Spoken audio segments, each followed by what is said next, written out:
The story of the Avar Khaganate begins not in the plains of Pannonia, where they would build their empire, but thousands of miles eastward, in the vast steppes of Central Asia, where the winds carry the scent of wormwood, and the horizon stretches endlessly beneath an infinite sky. Here, in the middle years of the 6th century, a confederation of nomadic peoples found themselves caught in the grinding millstones of greater powers, particularly the expanding might of the Göktürk Khaganate, whose influence swept across the grasslands like wildfire consuming dry summer grass. The Avars, as they would come to be known in European chronicles, emerged from this crucible of conflict and displacement.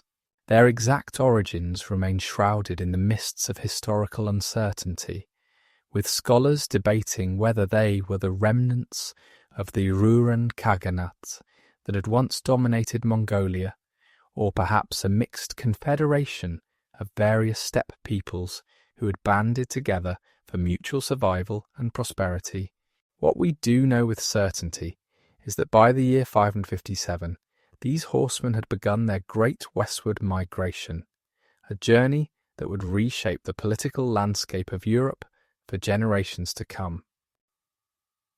Leading this exodus was a figure of remarkable diplomatic acumen and military prowess, Bayan Khan, whose name would echo through Byzantine halls and Germanic mead halls alike. Under his guidance, the Avars moved with purpose and coordination, not as desperate refugees fleeing destruction, but as an organised force seeking new territories to claim as their own. Their journey carried them across the endless grasslands north of the Caspian Sea, through territories controlled by various tribal confederations, each passage negotiated through a combination of diplomacy, intimidation, and, when necessary, the swift application of military force. As they approached the boundaries of the known European world, the Avars sent envoys ahead to Constantinople, that glittering jewel of the Eastern Roman Empire. The year was 558, and Emperor Justinian III, already stretched thin by his ambitious reconquests in the west and ongoing conflicts with Persia in the east, received these exotic ambassadors with a mixture of curiosity and calculation. The Avar envoys, dressed in their distinctive long-braided hair and carrying the symbols of their Khan's authority, presented themselves not as supplicants, but as potential allies, offering their military services in exchange for land and annual tribute. Justinian, ever the pragmatist, saw in these newcomers a useful tool for his empire's complex diplomatic and military strategies. The emperor agreed to provide the Avars with annual payments of gold, viewing them as a potential buffer against other barbarian peoples and as possible allies against his various enemies. This initial arrangement would set the tone for Byzantine-Avar relations for decades to come, a complex dance of alliance, betrayal, conflict, and reconciliation that would define much of the political dynamics of southeastern Europe. The Avars' arrival in the Pontic steppes north of the Black Sea brought them into contact with various peoples who had long inhabited these regions. The Kutrigur and Utigur Bulgars, the Antes, and various Slavic tribes all found themselves confronting this new power that had emerged seemingly from nowhere. The Avars demonstrated their military superiority through a series of swift campaigns, utilizing their superior cavalry tactics and the psychological impact of their fearsome reputation to subjugate or drive out potential rivals. Their mounted archers, trained from childhood in the arts of war on horseback, could loose arrows with devastating accuracy while riding at full gallop, a skill that gave them a significant advantage over the more static fighting styles of many European peoples. The composite bow, that marvel of steppe technology constructed from horn, sinew, and wood, could penetrate armour at distances that seemed impossible to their enemies. Combined with their use of stirrups, which provided stability in mounted combat, and their coordinated tactical maneuvers inherited from centuries of steppe warfare tradition, the Avars represented a military revolution in European warfare. By 562, the Avars had established themselves as a major force in the region north of the Danube River. They had successfully subjugated or formed alliances with numerous tribal groups, creating the beginnings of what would become their Khaganate. The organizational structure they implemented was sophisticated, combining traditional steppe hierarchies with adaptations necessary for ruling over settled populations. The Khan stood at the apex of this system, surrounded by a council of nobles known as Tarkhans, each commanding their own military contingents and governing specific territories or subject peoples. The Pannonian Basin, that great plain surrounded by the arc of the Carpathian Mountains, beckoned to the Avars like a promised land. This region, once the heartland of Attila's Hunnic Empire and subsequently fought over by various Germanic tribes, offered everything a nomadic confederation could desire. Its vast grasslands were perfect for grazing their horses. The numerous rivers provided water and transportation routes, and its central location in Europe made it an ideal base for launching raids in any direction, while maintaining defensive advantages provided by the surrounding mountains. The movement of the Avars toward Pannonia was not unopposed. The Gepids, a Germanic people who had established a kingdom in the eastern parts of the basin, and the Lombards, who controlled territories in the west, viewed the approaching Avar confederation with alarm. These two peoples had been locked in their own conflicts for years, a rivalry that the diplomatically astute Avars would exploit to their advantage. Bayan Khan initiated negotiations with both parties, ultimately aligning with the Lombards against their Gepid enemies. This alliance, formalized around 565, represented a masterpiece of steppe diplomacy. The Lombards, under their king Alboin, saw in the Avars a powerful ally who could help them finally defeat their Gepid rivals. For the Avars, this alliance provided them with local knowledge, additional military resources, and most importantly, legitimacy in their claim to territories in the Carpathian Basin. The subsequent war against the Gepids, culminating in their decisive defeat in 567, marked the true beginning of Avar dominance in Central Europe. The aftermath of the Gepid defeat saw a fascinating redistribution of power and territory. The Lombards, perhaps recognizing the danger of having such powerful neighbours, or perhaps following a long-conceived plan, abandoned their Pannonian territories in 568 and migrated en masse to northern Italy, where they would establish the Lombard kingdom. This departure left the Avars as the undisputed masters of the entire Carpathian Basin, a domain that would serve as the heartland of their Khaganate for the next 2.5 centuries. The establishment of Avar control over Pannonia was not merely a military occupation, but represented a fundamental transformation of the region's political and social landscape. The Avars brought with them not only their warriors, but also their families, their herds, and their entire way of life. They established a network of fortified settlements, the most important being their famous ring fortresses, circular earthwork fortifications that served as administrative centres, military bases, and repositories for the vast wealth they would accumulate through conquest and tribute.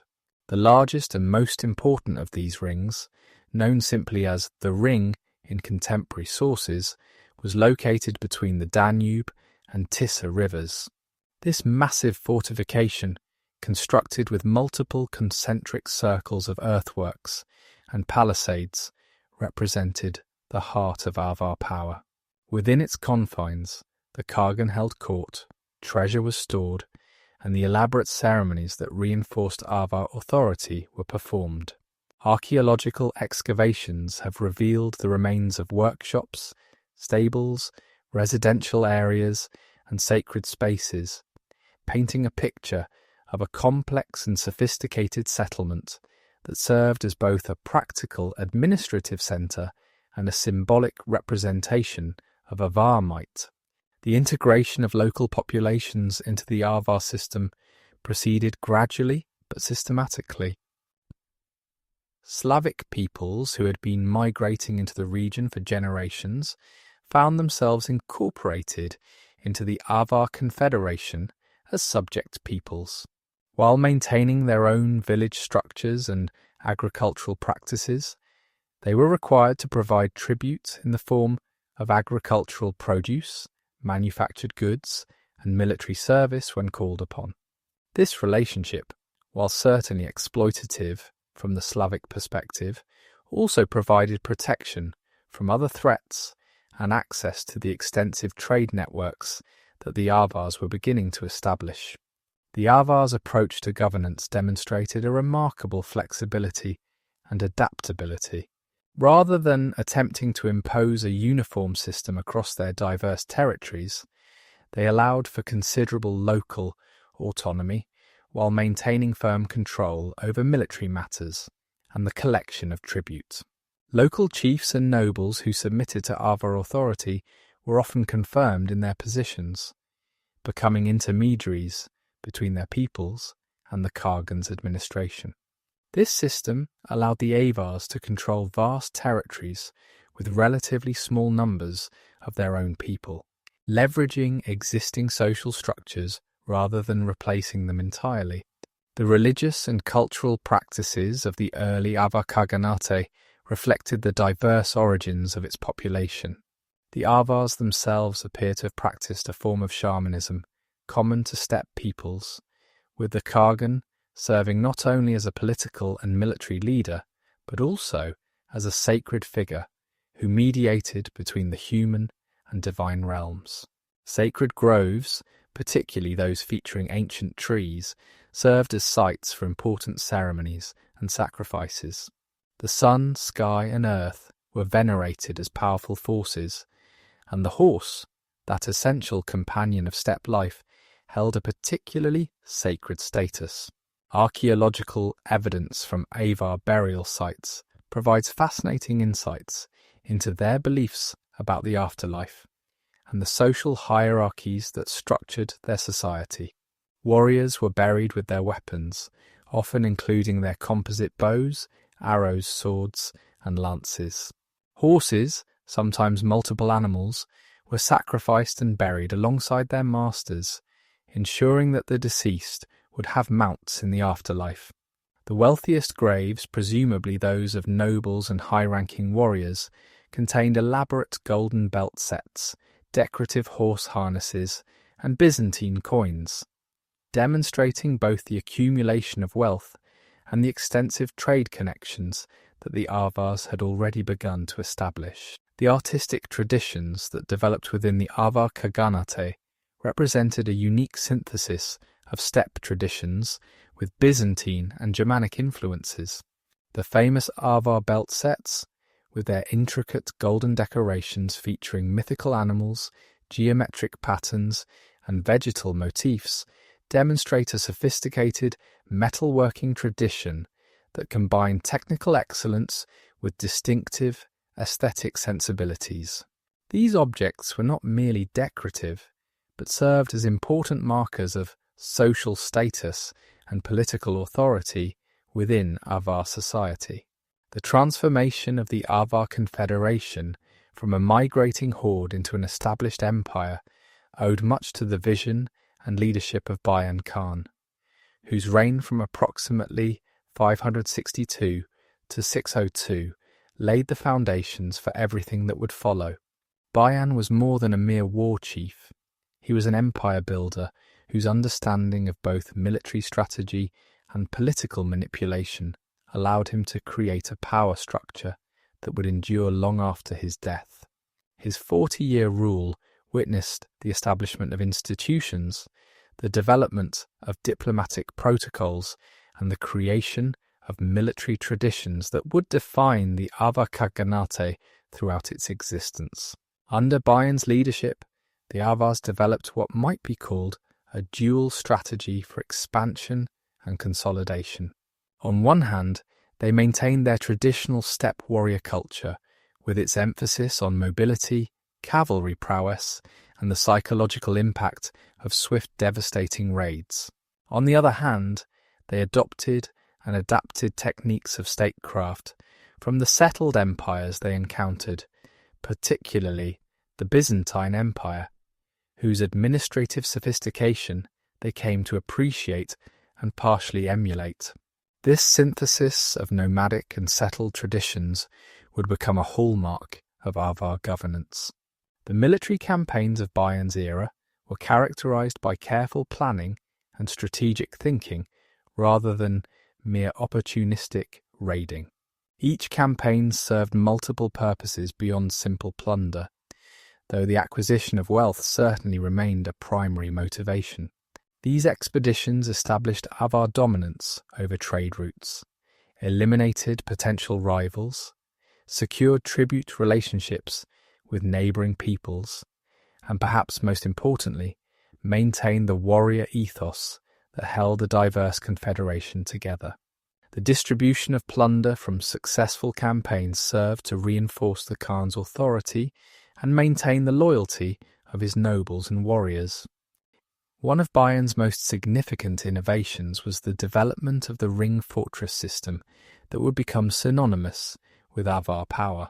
These fortifications were not merely defensive structures, but represented a new approach to controlling territory and projecting power.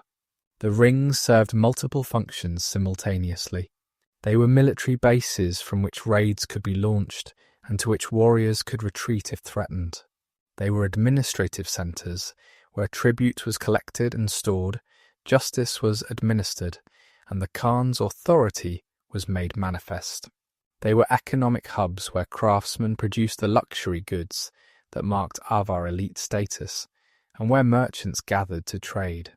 And perhaps most importantly, they were symbolic representations of Avar power, visible reminders to subject peoples and potential enemies alike of the Khaganate's strength and permanence.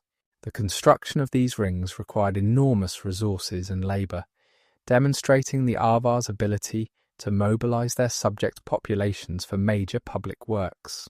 The largest rings consisted of multiple concentric circles of earthworks, with the innermost ring sometimes having a circumference of several miles. These earthworks were topped with wooden palisades and watchtowers, creating formidable defensive positions. Between the rings, settlements grew up housing craftsmen, merchants, and the families of warriors.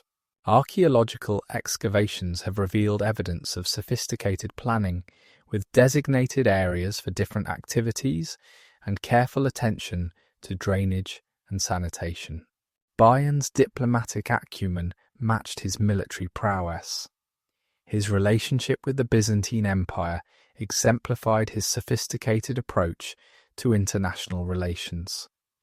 Rather than simply demanding tribute through force, Bayan negotiated complex agreements that provided benefits to both parties.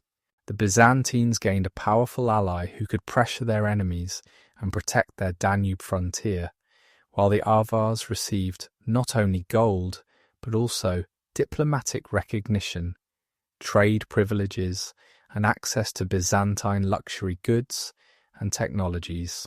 These agreements were often sealed through elaborate ceremonies that emphasized the Khan's status as an equal partner rather than a subordinate. The relationship with Constantinople was not without its tensions and conflicts. Bayan understood that the threat of force was often more valuable than its actual application, and he became a master of calibrated pressure. When Byzantine payments were late or insufficient, Avar raids would coincidentally increase along the imperial frontiers. When the empire needed military assistance against the Persians or other enemies, the Khan's price would reflect the urgency of their need. This careful balance between alliance and antagonism would characterize Avar-Byzantine relations throughout the Khaganate's existence. The incorporation of Slavic peoples into the Avar system during Bayan's reign established patterns that would persist for generations. Rather than attempting to destroy Slavic social structures, the Avars co-opted them, creating a hierarchical system in which Slavic chiefs became intermediate authorities responsible for collecting tribute and providing military contingents when required. This approach allowed the Avars to control vast territories with relatively small numbers of their own warriors, as Slavic agricultural communities provided the economic foundation that supported the Avar military elite. The relationship between Avars and Slavs was complex and multifaceted. While certainly exploitative in many respects, it also involved significant cultural exchange and, over time, considerable intermarriage and social integration. Slavic agricultural techniques and settled village life influenced Avar practices, while Avar military organization and political structures shaped Slavic development. Archaeological evidence suggests that by the late 6th century, distinct Avar Slavic cultural syntheses were emerging in various regions of the Khaganate. Bayan's military innovations extended beyond strategy to encompass tactics and technology. The Avars, under his leadership, perfected the use of mounted archery in European warfare, developing coordinated tactics that maximized the effectiveness of their composite bows. The famous feigned retreat, where Avar cavalry would simulate a rout to draw enemies into pursuit before turning to destroy them with coordinated arrow volleys, became a feared tactic that European armies struggled to counter. The psychological impact of these tactics was often as important as their physical effectiveness, as the reputation of Avar military prowess often secured victories before battles were even fought. The siege warfare capabilities that the Avars developed during Bayan's reign represented another significant innovation. While steppe nomads traditionally excelled in open-field cavalry warfare, the Avars recognized that controlling European territories required the ability to capture fortified cities and strongholds. They acquired and developed various siege technologies, including catapults, battering rams, and siege towers, often employing captured Byzantine engineers or learning from Roman military manuals. This combination of traditional steppe mobility with sophisticated siege capabilities made the Avars uniquely formidable opponents. The economic foundations of Bayan's Khaganate were diverse and sophisticated. While tribute from subject peoples and plunder from raids provided substantial wealth, the Avars also developed other economic activities. They controlled important trade routes connecting the Byzantine Empire with northern Europe, extracting customs duties and protection fees from merchants. Avar craftsmen, particularly metalworkers, produced high-quality goods that were traded throughout Europe. Agricultural production in the fertile Pannonian Plain, organized by Slavic communities under Avar oversight, provided food surpluses that supported the warrior elite and allowed for population growth. The accumulation and display of wealth became central to Avar elite culture during Bayan's reign. The famous golden treasures found in Avar graves from this period demonstrate not only the Khaganate's prosperity, but also the importance of visible wealth in maintaining social hierarchies and political authority. Golden belt sets, elaborate horse harnesses, decorated weapons, and Byzantine coins served as markers of status and success. The Khan's ability to distribute such wealth to his followers reinforced loyalty and encouraged military service. The religious and ceremonial life of the Khaganate under Bayan reflected both continuity with steppe traditions and adaptation to new circumstances. The Khan himself occupied a sacred as well as political position, serving as the mediator between his people and the divine forces that govern the world. Important decisions were made only after consulting shamans and observing omens. Sacred sites, often featuring ancient trees or unusual geological formations, became centers for religious ceremonies that reinforced communal identity and the Khan's authority. The burial practices of Bayan's era provide insights into Avar beliefs about death and the afterlife. Elite warriors were interred with elaborate grave goods intended to serve them in the next world. Horses, sometimes multiple animals, were sacrificed and buried alongside their masters. Weapons, jewellery, vessels containing food and drink, and other personal possessions accompanied the deceased. The orientation of graves, typically facing east toward the rising sun, suggests solar worship, or at least a strong symbolic association between the sun and the afterlife. The cultural synthesis that occurred during Bayan's reign extended to artistic traditions. Avar metalworkers developed a distinctive style that combined steppe animal art traditions with Byzantine decorative motifs and Germanic technical innovations. The famous griffin and tendril patterns that appear on many Avar artifacts from this period exemplify this cultural fusion. These designs were not merely decorative, but carried symbolic meanings related to power, protection, and cosmic order that would have been understood by their contemporary viewers. The administrative structure that Bayan established provided the framework for governing the diverse territories and peoples of the Khaganate. At the apex stood the Khan himself, whose authority was theoretically absolute, but in practice constrained by the need to maintain the support of the noble elite. Below the Khan were the Tarkhans, high nobles who commanded their own military retinues and governed specific territories. These positions appear to have been partially hereditary and partially appointed, creating a balance between stability and the Khan's ability to reward loyalty and competence. The Jugur served as the second in command and often led military campaigns when the Khan remained in the capital. This position, which might be translated as deputy Khan or vice-regent, was crucial for maintaining continuity of leadership and allowing the Khan to delegate authority without diminishing his own status. The Tudun managed diplomatic relations and oversaw the collection of tribute from subject peoples, a position that required both administrative competence and diplomatic skill. Local administration varied considerably depending on the population being governed. In predominantly Avar areas, traditional clan and tribal structures continued to function under the overall authority of appointed governors. In Slavic regions, existing village organizations were maintained but subordinated to Avar oversight. In former Roman territories along the Danube, some Byzantine administrative practices were retained and adapted to serve Avar purposes.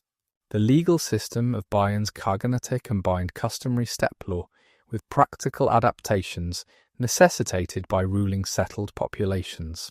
While no written Avar law codes survive, contemporary sources and archaeological evidence suggest a sophisticated system of justice that distinguished between different categories of offences and provided various forms of punishment and compensation.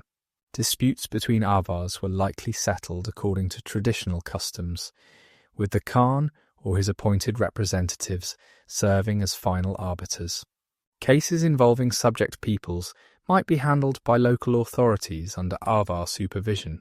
The decades following Bayan Khan's establishment of Avar power in the Carpathian Basin witnessed an unprecedented expansion of the Khaganate's influence, reaching from the edges of the Frankish kingdoms in the west to the Byzantine Empire's Balkan territories in the south. This period, spanning roughly from 580 to 630, represented the zenith of Avar military might and territorial control. During these years, the mounted warriors of the Khaganate struck fear into the hearts of their enemies, extracted tribute from mighty empires, and accumulated wealth that would become legendary in medieval chronicles. The expansion into the Balkans represented one of the most significant achievements of this golden age. The Balkan Peninsula, with its complex geography of mountains, valleys, and coastal plains, had long been a contested region where Byzantine authority competed with various tribal groups and the lingering influence of older populations. For the Avars, the Balkans offered rich opportunities for plunder, access to the wealthy Byzantine cities of the coast, and control over important trade routes connecting east and west.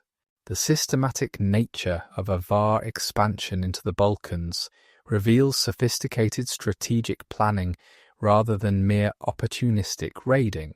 Beginning in the 580s, Avar forces began probing Byzantine defences along the Danube frontier, testing the empire's response capabilities and identifying weaknesses in the defensive system that had protected the Roman world for centuries. These initial incursions were carefully calibrated to avoid provoking a massive Byzantine response, while still demonstrating Avar power and extracting valuable intelligence about imperial military dispositions. The capture of Sirmium in 582, after a siege lasting nearly 2 years, marked a crucial turning point in Avar expansion. This ancient city, located at the confluence of the Sava and Danube rivers, had been one of the most important Roman settlements in the region and continued to serve as a vital Byzantine stronghold. Its fall to the Avars demonstrated their growing sophistication in siege warfare and their ability to sustain long-term military operations far from their Pannonian base. The psychological impact of Sirmium's capture resonated throughout the Byzantine Empire, as it showed that even well-fortified cities with imperial garrisons were vulnerable to Avar assault. Following the success at Sirmium, Avar raids penetrated deeper into Byzantine territory with increasing frequency and devastating effect. The mounted warriors swept through Thrace, Macedon, and even reached the walls of Constantinople itself on several occasions. These raids followed a pattern that maximised both material gain and psychological impact. Avar forces would appear suddenly, often dividing into multiple columns to attack several targets simultaneously, making coordinated Byzantine defence extremely difficult. They would systematically plunder the countryside, collecting not only portable wealth, but also capturing thousands of inhabitants who would be sold as slaves or resettled in Avar territories. The siege warfare capabilities that the Avars demonstrated during this period represented a remarkable evolution from traditional steppe military practices. Through a combination of captured Byzantine engineers, acquired technical knowledge, and their own innovations, the Avars developed an impressive array of siege equipment. Contemporary chronicles describe massive siege towers that allowed warriors to attack defenders on city walls at equal height, sophisticated catapults that could hurl both stones and incendiary projectiles, and covered battering rams that could approach gates under protection from defensive fire. Perhaps even more impressive than their mechanical siege equipment was the Avars' understanding of siege psychology and logistics. They recognized that successful sieges required not just military might, but also the ability to maintain large forces in the field for extended periods. The Avars developed sophisticated supply systems, often forcing local populations to provide food and materials for the besieging army. They understood the importance of cutting water supplies to besieged cities and became adept at identifying and exploiting the weaknesses in urban defences. The tribute system that the Avars established during their golden age represented one of the most successful examples of economic exploitation in early medieval Europe. Rather than simply plundering and withdrawing, the Avars created a complex network of tribute relationships that provided steady streams of wealth while maintaining the productive capacity of conquered regions. The Byzantine Empire, despite its military might and economic resources, found itself paying enormous annual tributes to secure peace along its northern frontiers. These payments, often amounting to hundreds of thousands of gold solidi, represented a significant drain on imperial resources, while simultaneously funding further Avar expansion. The tribute system extended beyond simple monetary payments. The Avars demanded various forms of wealth and resources from their subject peoples. Agricultural communities provided grain, livestock, and other foodstuffs. Craft centres were required to produce specified quantities of manufactured goods, from weapons and armour to luxury items like decorated belts and horse harnesses. Forest regions provided timber for construction and shipbuilding, while mining areas yielded iron, copper, and precious metals. This diversified tribute system ensured that the Avar elite had access to all the resources necessary to maintain their military dominance and luxurious lifestyle. The cultural amalgamation that occurred during the Golden Age of conquest created a unique civilization that combined elements from numerous traditions. As the Avars conquered and incorporated diverse peoples, they absorbed and adapted various cultural practices, technologies, and artistic traditions.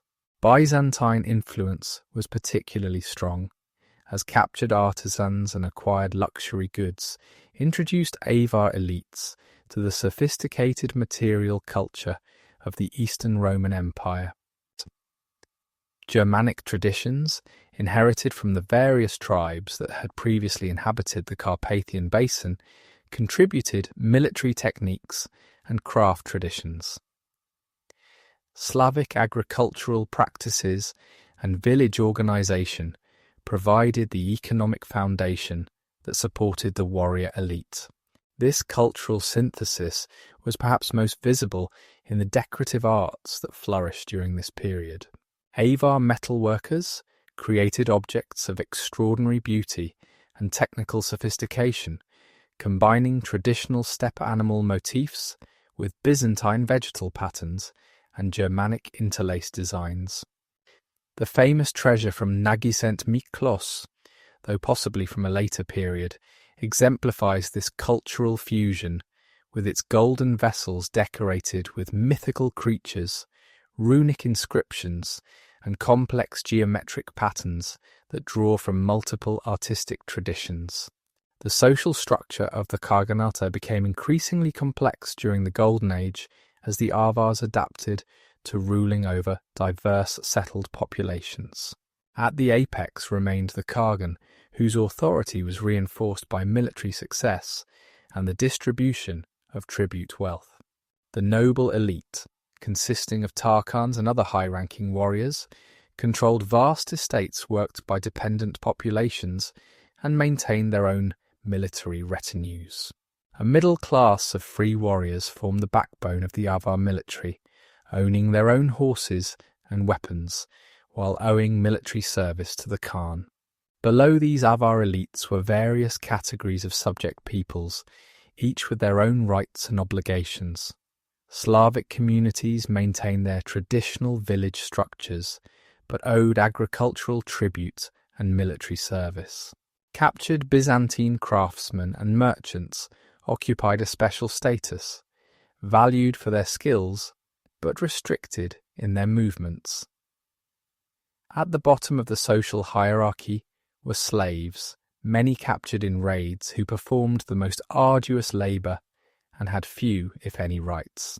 The military organisation that supported Avar conquests during this period was remarkably sophisticated.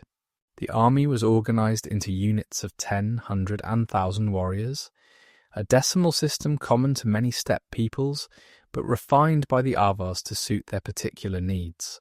Each unit had designated commanders responsible for maintaining discipline, distributing supplies, and executing tactical manoeuvres in battle. This hierarchical organisation allowed for complex coordinated operations involving thousands of warriors operating across vast distances. The Avar military included specialized units beyond the traditional mounted archers. Heavy cavalry, equipped with armor and lances, served as shock troops capable of breaking enemy formations. Infantry units, often composed of Slavic auxiliaries, provided defensive capabilities and were essential for siege operations. Engineers and craftsmen accompanied military campaigns, responsible for constructing siege equipment and maintaining the army's weapons and equipments. This combined arms approach gave the Avars tactical flexibility that their opponents often struggled to counter. The psychological warfare employed by the Avars during their conquests was as important as their military capabilities. They cultivated a reputation for ferocity and invincibility, often exaggerating their numbers and spreading tales of their supernatural powers. The distinctive appearance of Avar warriors, with their long braided hair, exotic armor, and fearsome war cries, was carefully calculated to intimidate enemies. The practice of displaying severed heads and other trophies from defeated enemies served both religious purposes and psychological warfare objectives.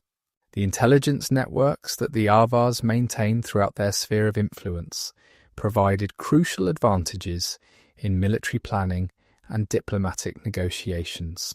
Merchants, travelling between the Khaganate and neighbouring territories, served as sources of information about political developments, military preparations, and economic conditions. Diplomatic envoys, while conducting official business, gathered intelligence about foreign courts and defensive preparations.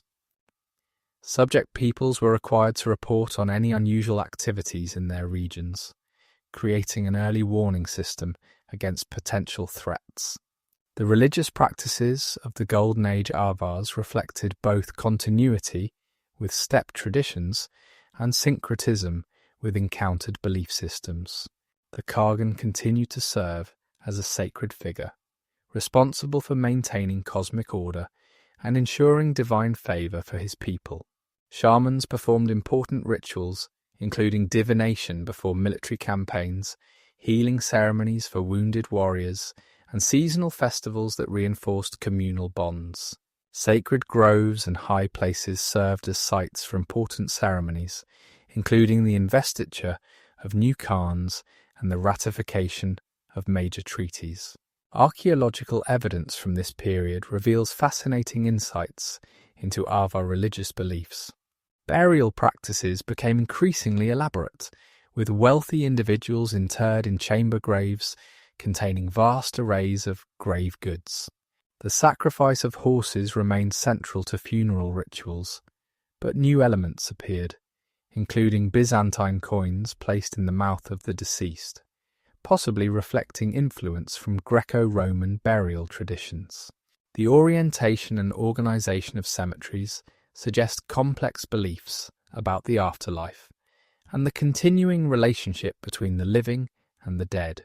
Within the massive earthwork fortifications that dotted the Pannonian landscape, a complex and sophisticated society flourished, one that balanced the traditional ways of the steppes with the innovations necessary for ruling a multi-ethnic empire.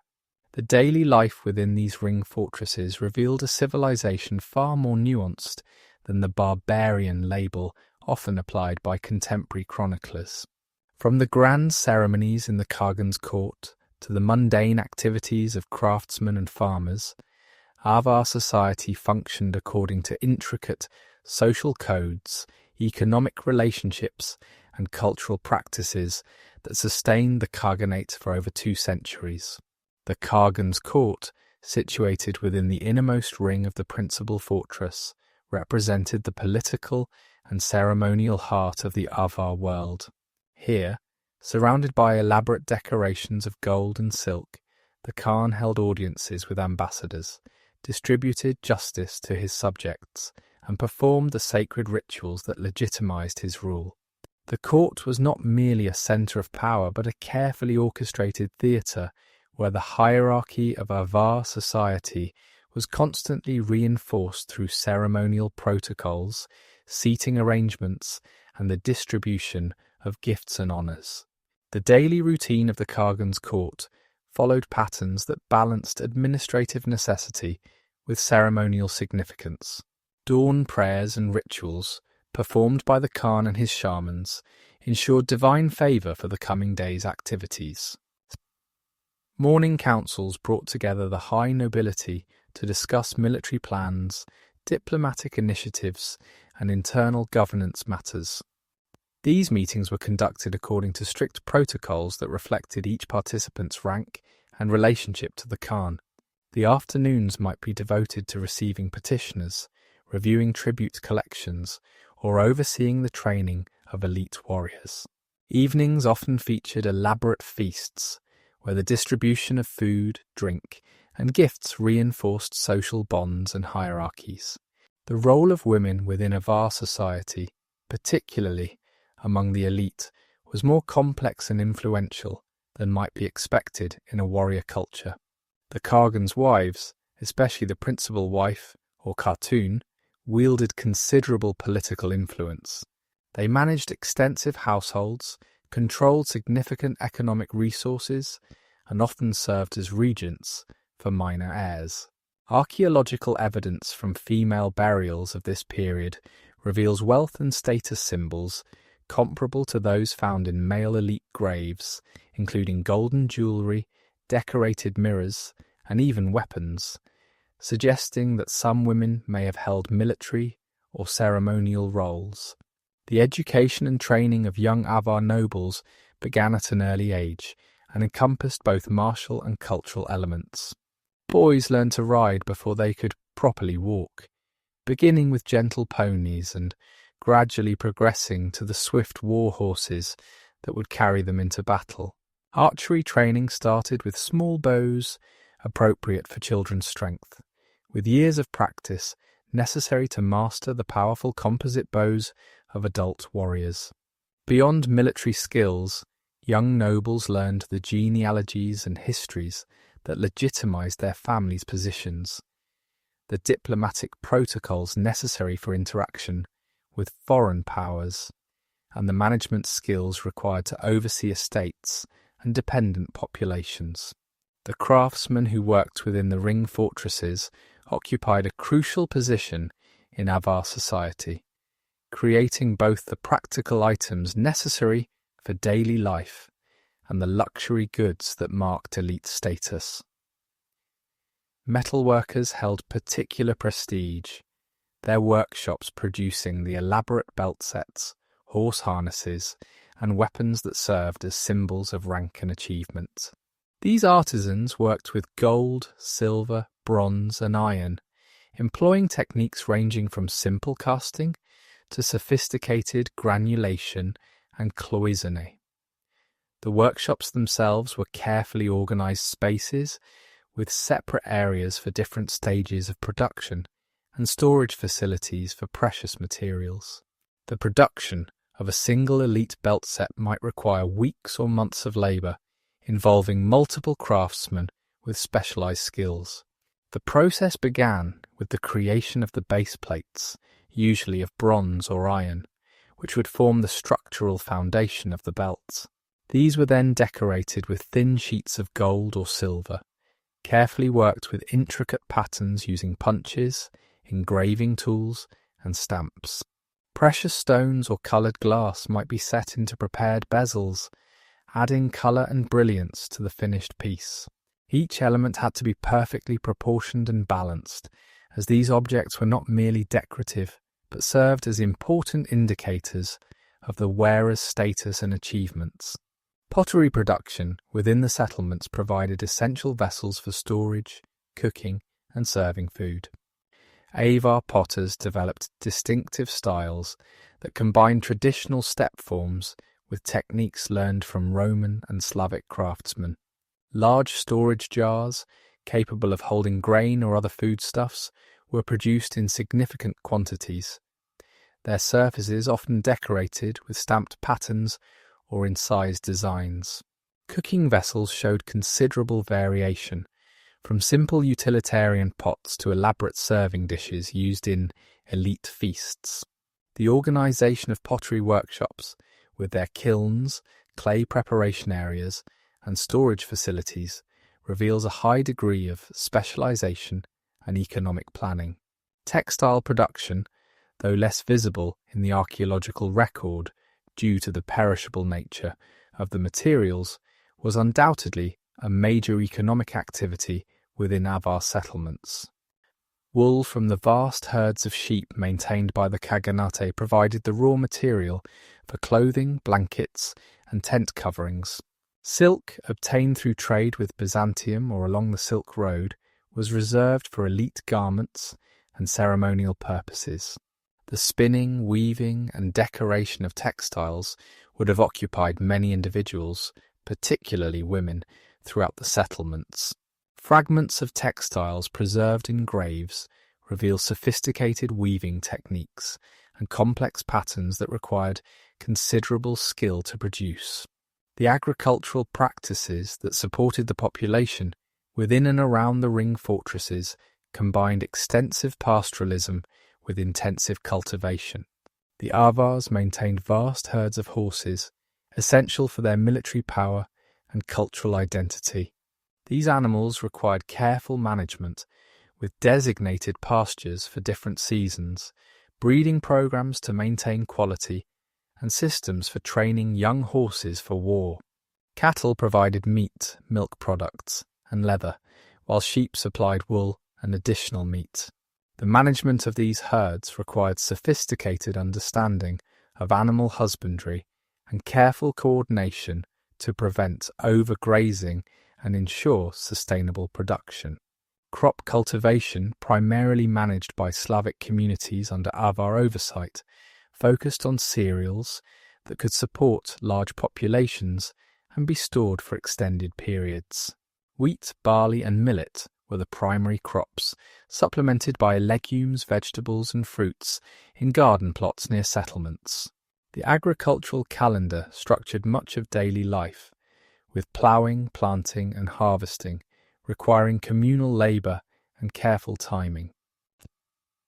Surplus production was essential not only for feeding the non-agricultural population, but also for maintaining strategic reserves against poor harvests or military campaigns. The markets and trading activities within the ring fortresses created vibrant economic centres that attracted merchants from throughout Europe and beyond. These markets operated according to established rules and customs, with designated areas for different types of goods and systems for resolving disputes. Local products, including agricultural surplus, craft goods, and livestock, were exchanged for exotic items brought by long-distance traders. Byzantine merchants brought silk, spices, and luxury manufactured goods. Northern traders offered amber, furs, and slaves. Eastern merchants travelling the steppe routes brought goods from Central Asia and even China. The monetary system within the Avar Khaganate reveals sophisticated economic thinking. While barter remained important for many transactions, coined money played an increasingly significant role, particularly in long-distance trade and elite exchanges. Byzantine gold solidi were highly prized and often hoarded as wealth storage.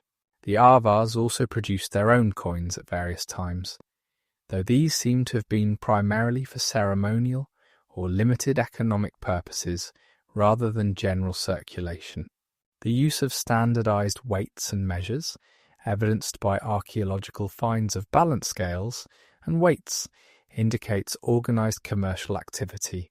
The legal system that governed daily life within Avar society combined customary steppe law with practical adaptations for ruling settled populations. Disputes over property, inheritance, and personal injuries were resolved through a combination of traditional practices and pragmatic solutions.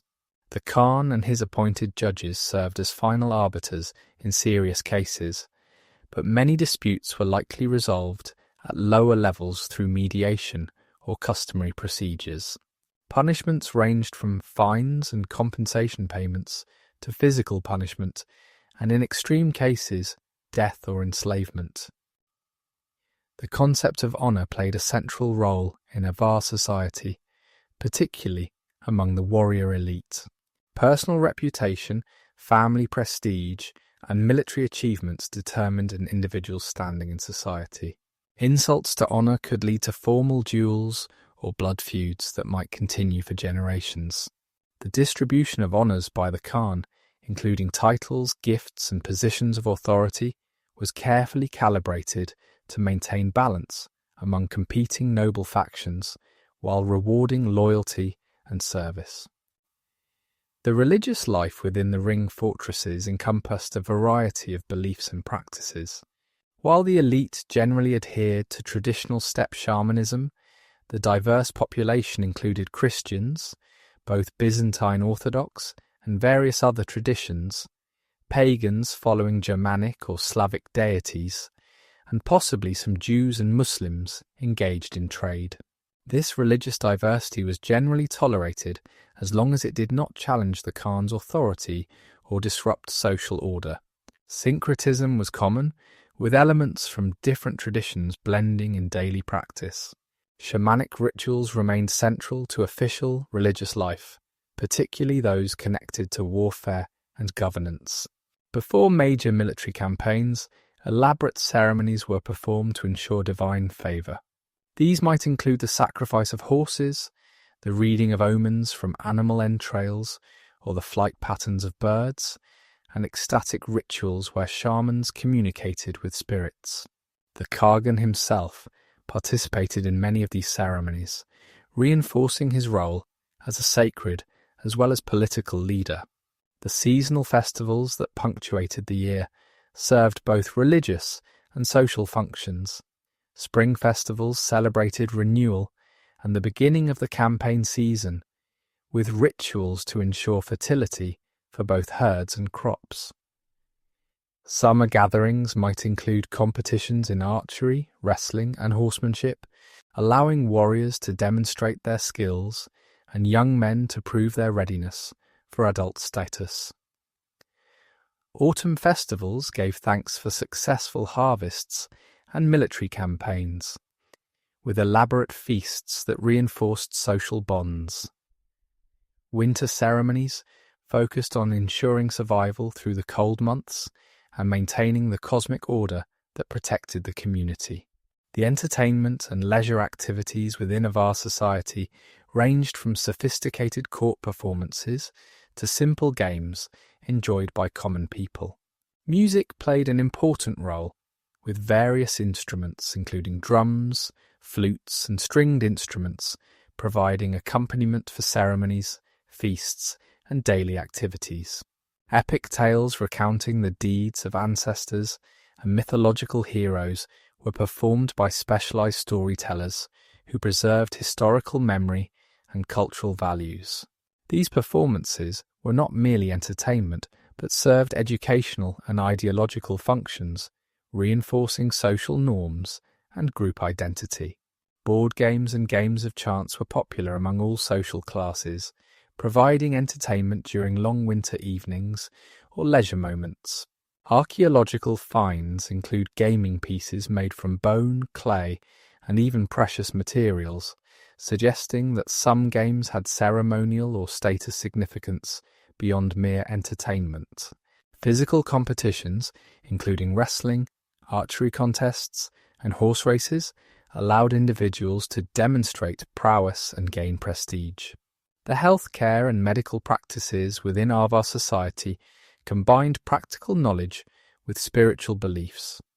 Shamans served as healers, using a combination of herbal remedies, ritual practices, and spiritual interventions to treat illness and injury. Knowledge of medicinal plants passed down through generations provided treatments for common ailments. Surgical procedures, evidenced by healed bone breaks and trephination marks on skulls, indicate sophisticated understanding of anatomy and medical intervention. The treatment of battle wounds was particularly advanced as necessary in a warrior society where injuries were common. The relationship between the Avar Khaganate and the Byzantine Empire represented one of the most complex and enduring diplomatic and military interactions of the early medieval period. For over 2 centuries, these two powers engaged in an intricate dance of warfare, negotiation, alliance, and betrayal that shaped the political landscape of southeastern Europe. The Byzantine Empire, heir to Roman imperial traditions and guardian of classical civilization, found itself confronting a nomadic power that challenged its fundamental assumptions about warfare, diplomacy, and the nature of political authority. The initial encounters between Byzantium and the Avars had been marked by cautious mutual assessment, with Emperor Justinian viewing these newcomers as potential tools in his complex diplomatic strategies. However, as Avar power consolidated in the Carpathian Basin and their military capabilities became apparent, the relationship evolved into something far more challenging for Byzantine policymakers. The empire found itself facing an opponent that combined the mobility and ferocity of steppe warriors with an increasingly sophisticated understanding of siege warfare and diplomatic manipulation. The reign of Emperor Maurice from 582 to 602 marked a particularly intense period of Byzantine-Avar conflict. Maurice, a capable military commander who'd written influential military manuals, understood the threat that the Avars posed to the empire's Balkan provinces. He initiated a series of campaigns aimed at containing Avar expansion and protecting Byzantine territory. These campaigns revealed both the strengths and limitations of Byzantine military power when confronting the Avar threat. Byzantine armies of this period were highly professional forces, inheritors of centuries of Roman military tradition, updated with new technologies and tactics. The imperial forces included heavily armoured cataphract cavalry, disciplined infantry formations, and sophisticated siege equipment. Byzantine generals had access to detailed military manuals, extensive intelligence networks, and the resources of one of the wealthiest states in the medieval world. Yet despite these advantages, they struggled to achieve decisive victories against the Avars. The difficulty lay partly in the nature of Avar warfare, which avoided the set-piece battles that Byzantine forces were designed to fight. Avar armies would appear suddenly, strike multiple targets simultaneously, and withdraw before Byzantine forces could concentrate against them.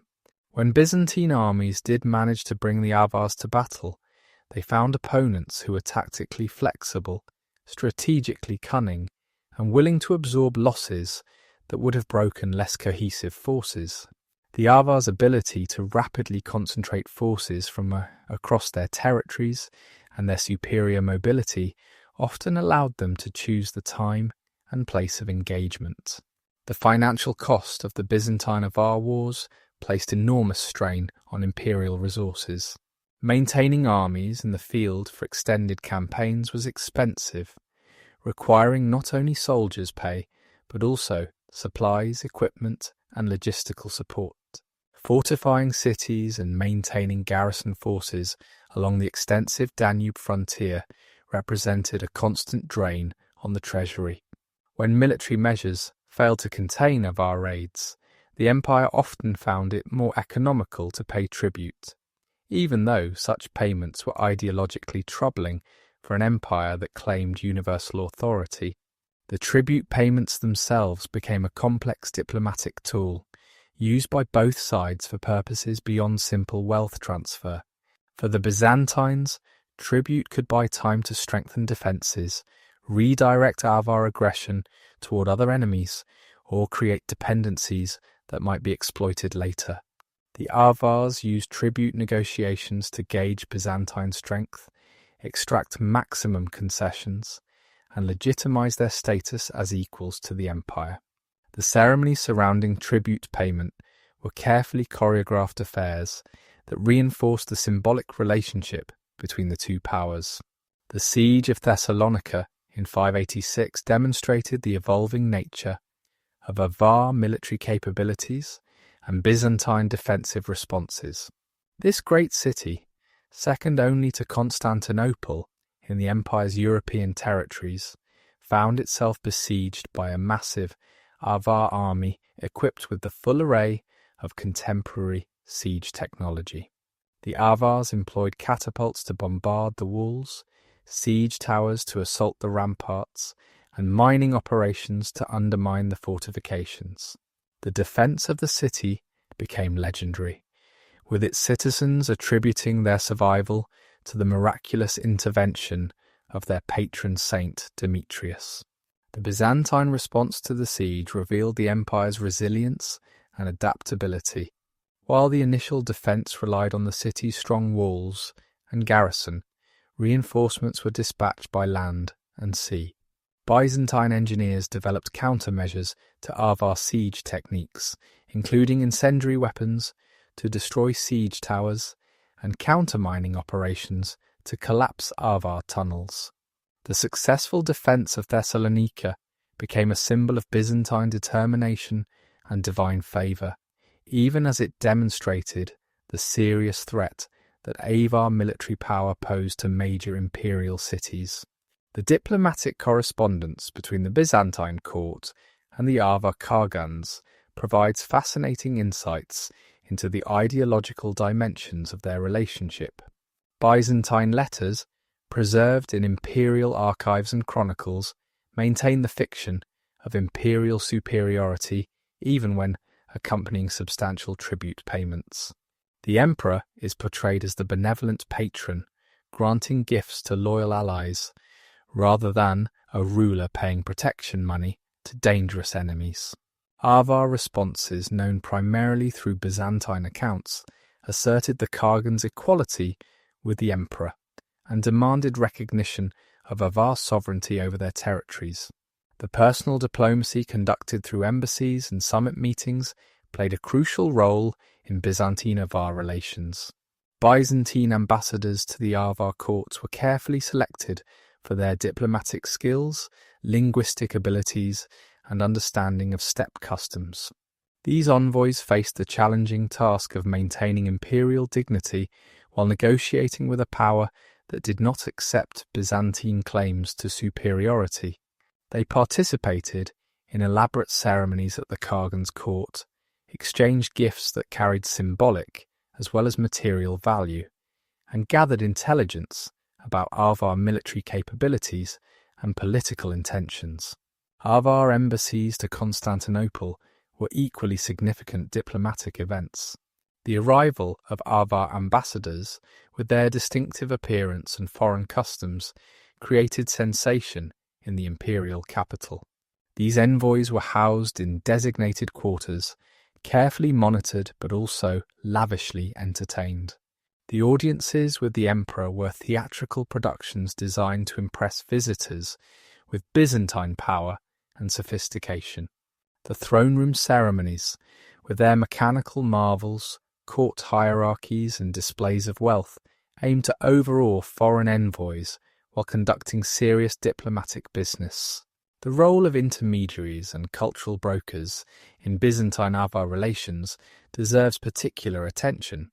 Individuals who understood both cultures, whether through birth, capture, or experience, served as essential bridges between these different worlds. Some were merchants who traded across the frontier, accumulating not only wealth but also knowledge of languages, customs, and political conditions. Others were military officers who had served in both armies, understanding the strengths and weaknesses of each side. Religious figures, particularly Christian clergy, who ministered to populations under Avar rule, provided another channel of communication and cultural exchange. The year 626 brought the most serious crisis in Byzantine-Avar relations with the Great Siege of Constantinople itself. This massive undertaking represented the coordination of Avar land forces, with Persian armies attacking from the east and Slavic naval forces in the Bosphorus. The Khagan personally led an enormous army, reportedly numbering in the hundreds of thousands, though certainly exaggerated by contemporary chroniclers, equipped with the most sophisticated siege equipment available. The sight of Avar's siege towers, taller than the city's walls, approaching the Theodosian fortifications, struck terror into the defenders' hearts. The siege of Constantinople demonstrated both the heights of Avar power and the limits of their capabilities. For weeks the Avars bombarded the city's walls with catapults, attempted to breach the fortifications with battering rams, and launched assault after assault against the defenders. The coordination with Persian forces, though strategically sound, proved difficult to execute in practice. Communication across the Bosphorus was challenging, and the Byzantine navy's superiority prevented effective cooperation between the allied forces. The failure of the siege marked a turning point in Byzantine-Avar relations. The supernatural intervention credited by the Byzantines, particularly the protection of the Virgin Mary, whose robe was paraded on the walls, provided ideological comfort, but the military reality was that the Avars had expended enormous resources without achieving their objective. The psychological impact of this failure resonated throughout both empires. For the Byzantines, it reinforced belief in their special divine protection and the ultimate superiority of their civilization. For the Avars, it demonstrated the limits of their power and began a gradual decline in their ability to extract favourable terms from the empire. The aftermath of 626 saw a recalibration of Byzantine-Avar relations. While the Avars remained a significant military power, they could no longer threaten the empire's existence. Byzantine diplomacy became more assertive, seeking to exploit divisions within the Avar Confederation and support rebellious subject peoples. The empire's recovery under Heraclius and his successors allowed for a more aggressive stance toward the Khaganate, though direct military confrontation remained costly and was generally avoided when possible. The economic dimensions of Byzantine-Avar interaction extended beyond tribute payments to encompass complex trade relationships.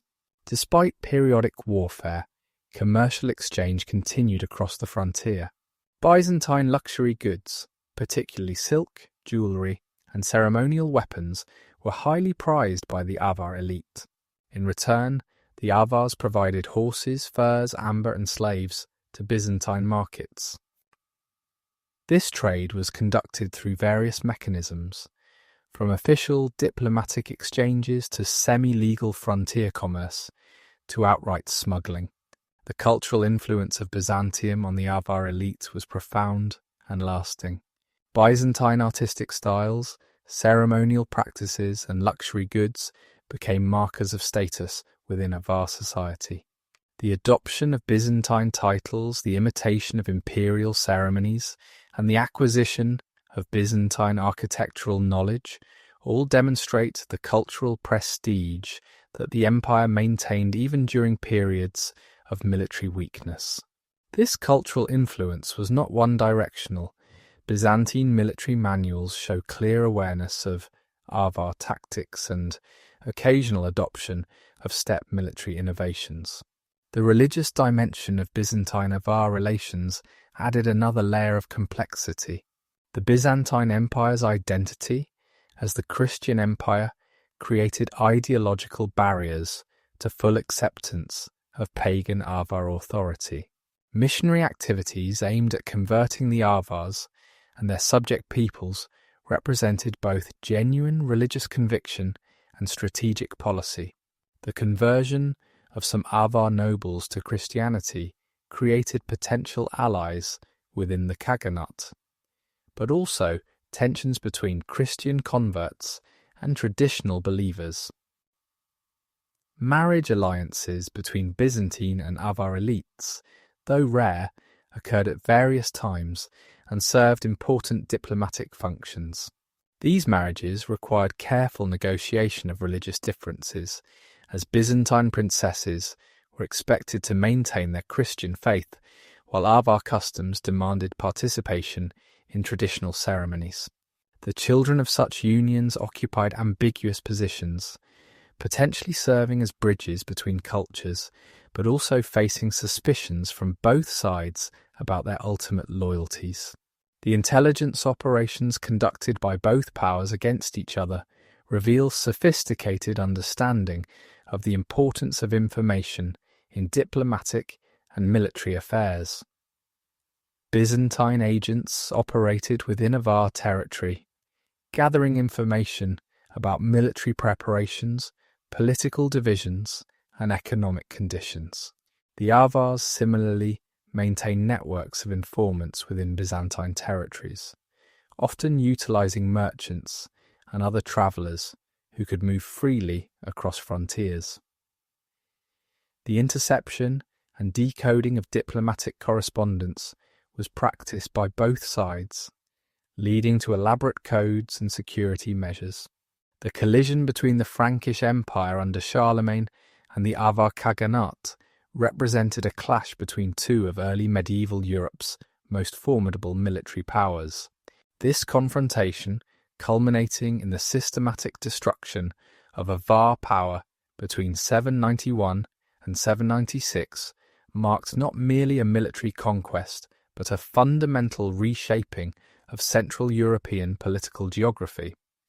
The campaigns that Charlemagne launched against the Avars demonstrated the evolved military capabilities of the Frankish state, while simultaneously revealing the internal weaknesses that had developed within the once mighty Khaganate.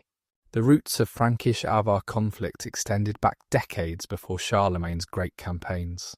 The expansion of Frankish power eastward into Bavaria and the corresponding western reach of Avar influence had created an increasingly tense frontier zone. Border raids, disputes over tributes from intermediate peoples, and competition for the allegiance of Slavic tribes had created a volatile situation that required only the right circumstances to explode into full-scale warfare. The Avars had long viewed the regions of modern Austria and Western Hungary as within their sphere of influence, while the Franks increasingly saw these territories as natural extensions of their expanding Christian empire. Charlemagne's decision to launch a major campaign against the Avars was not taken lightly. The Frankish king, who would be crowned emperor in 800, was an experienced military commander who had already conducted successful campaigns against the Saxons, Lombards, and Muslims in Spain. He understood that confronting the Avars would require careful preparation, substantial resources, and a different approach from his previous wars. The Avars' reputation as formidable warriors, their strong defensive positions in the ring fortresses, and their ability to mobilize large cavalry forces all posed significant challenges to Frankish military planning. The preparation for the 791 campaign revealed the sophisticated military organization that Charlemagne had developed. Months before the campaign began, orders went out to regional commanders to prepare their forces, gather supplies, and ensure that weapons and equipment were in good condition. The Frankish military system, based on the obligation of free men to provide military service, was supplemented by professional warriors maintained by the king and great nobles. Engineers and specialists in siege warfare were assembled, recognizing that reducing the Avar ring fortresses would require more than simple military might. The strategic plan that Charlemagne developed for the 791 campaign demonstrated sophisticated understanding of the challenges involved in conquering the Avar Khaganate.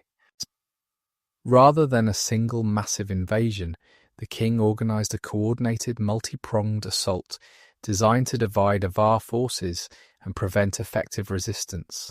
The main army, led by Charlemagne himself, would advance along the Danube River from the west.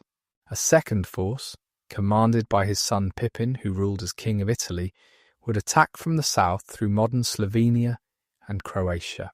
A third element involved a riverine force of boats carrying supplies and potentially troops along the Danube itself. The initial advance of the Frankish armies in 791 met surprisingly little resistance. The Avars, perhaps caught off guard by the scale and coordination of the attack, withdrew before the advancing Frankish forces rather than offering battle. This withdrawal may have been a strategic decision to draw the Franks deeper into Avar territory, where supply lines would be stretched and the defenders could choose the ground for battle. Alternatively, it might have reflected internal divisions within the Khaganate that prevented an effective coordinated response to the invasion. The Frankish armies systematically devastated the territories they passed through, employing a strategy of economic warfare designed to undermine the Avar ability to sustain resistance. Crops were burned, livestock was seized or slaughtered, and settlements were destroyed. This scorched earth approach served multiple purposes beyond immediate military advantage. It demonstrated Frankish power to subject peoples who might be considering resistance. It denied resources to Avar forces, and it weakened the economic foundation of the Khaganate's power. The siege techniques employed by the Frankish forces against Avar fortifications combined traditional Western methods with innovations developed through experience and Byzantine influence. Frankish engineers constructed siege towers, battering rams, and catapults capable of breaching the earthwork and timber defences of the ring fortresses. The use of mining to undermine walls, a technique perfected in Roman times, was employed where soil conditions permitted. Perhaps most importantly, the Franks had learned the importance of completely investing a fortress, preventing relief or resupply while maintaining their own forces through sophisticated logistics. The first major success came with the capture of an important Avar ring fortress near the confluence of the Danube and the Enns River. This fortification, which had served as a western bulwark of Avar power, fell after a siege lasting several weeks. The wealth discovered within astounded even the Franks, who were accustomed to the riches of conquered territories. Gold and silver accumulated over centuries of raiding and tribute collection. Precious stones, Byzantine coins, and elaborate worked metal objects filled wagon after wagon, sent back to Frankish territories. The psychological impact of this early success resonated throughout both empires. For the Franks, it confirmed that the Avars, despite their fearsome reputation, could be defeated with proper preparation and determination. The distribution of captured wealth among Frankish nobles and churches reinforced support for the campaign and encouraged participation in future operations. For the Avars, the loss of a major fortress and its treasures represented not just a military defeat, but a blow to the prestige and legitimacy of the Khagan's rule. The campaign of 791, despite its successes, did not achieve a decisive conclusion. The onset of winter and an epidemic that struck both horses and humans forced Charlemagne to withdraw his main force, though garrisons were left in captured territories. This partial success might have allowed the Avars to recover and prepare more effective resistance, but internal conflicts within the Khaganate prevented coordinated action. The death of the Khagan, whether from natural causes or assassination, triggered a succession crisis that paralysed Avar leadership at this critical moment. The period between 791 and 795 witnessed the progressive disintegration of Avar power rather than dramatic military confrontations. Civil war between rival claimants to the Khagan's throne divided the confederation, with different factions seeking support from external powers, including the Franks, Byzantines, and Bulgars.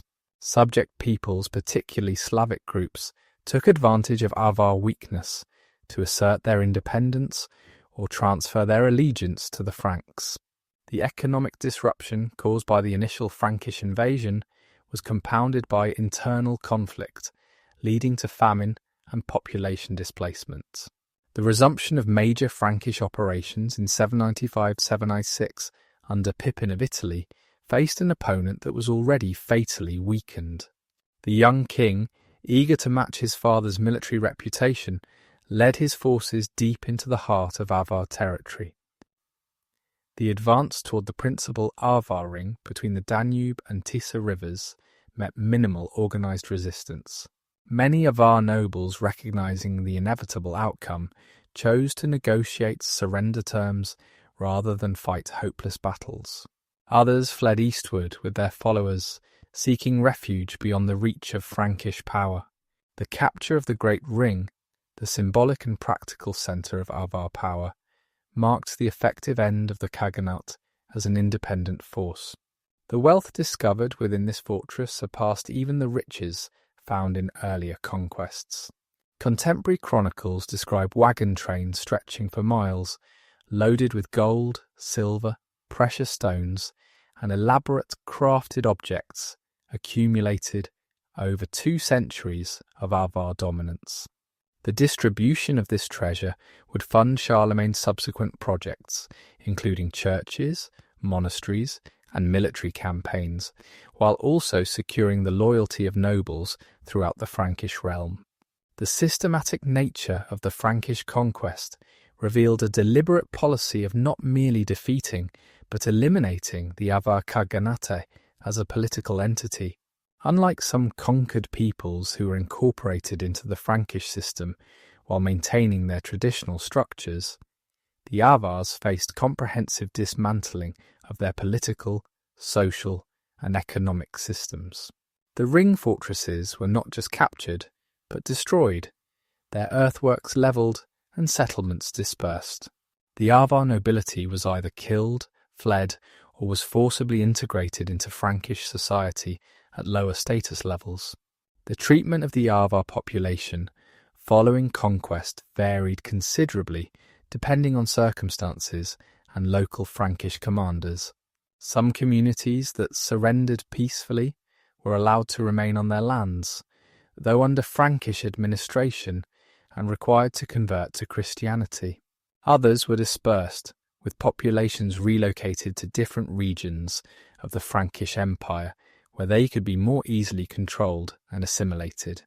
Warriors who submitted were sometimes incorporated into Frankish military forces, their skills as horsemen and archers valued despite their defeated status. The Christianization campaign that followed military conquest represented a fundamental transformation of the former Avar territories. Missionaries, primarily from Bavarian and Italian churches, flooded into the region to convert the pagan population. Churches were constructed on the sites of former pagan sacred places, physically and symbolically replacing the old religion with Christianity. The conversion process was often coercive, with baptism required for maintaining property rights or avoiding punishment. Yet it also involved genuine missionary work, with clergy learning local languages and adapting Christian messages to be comprehensible to former pagans. The administrative reorganization of the conquered territories integrated them into the Frankish system, while acknowledging local particularities. The region was divided into counties governed by Frankish nobles, usually military commanders who had participated in the conquest. These counts were responsible for maintaining order, collecting taxes, administering justice, and organizing military defense. Below them, local administration often continued to function much as before, with village headmen and minor nobles maintaining their positions under Frankish oversight. The economic transformation of the former Avar lands proceeded gradually but fundamentally. The tribute system that had sustained Avar elite power was replaced by Frankish taxation methods based on land ownership and agricultural production.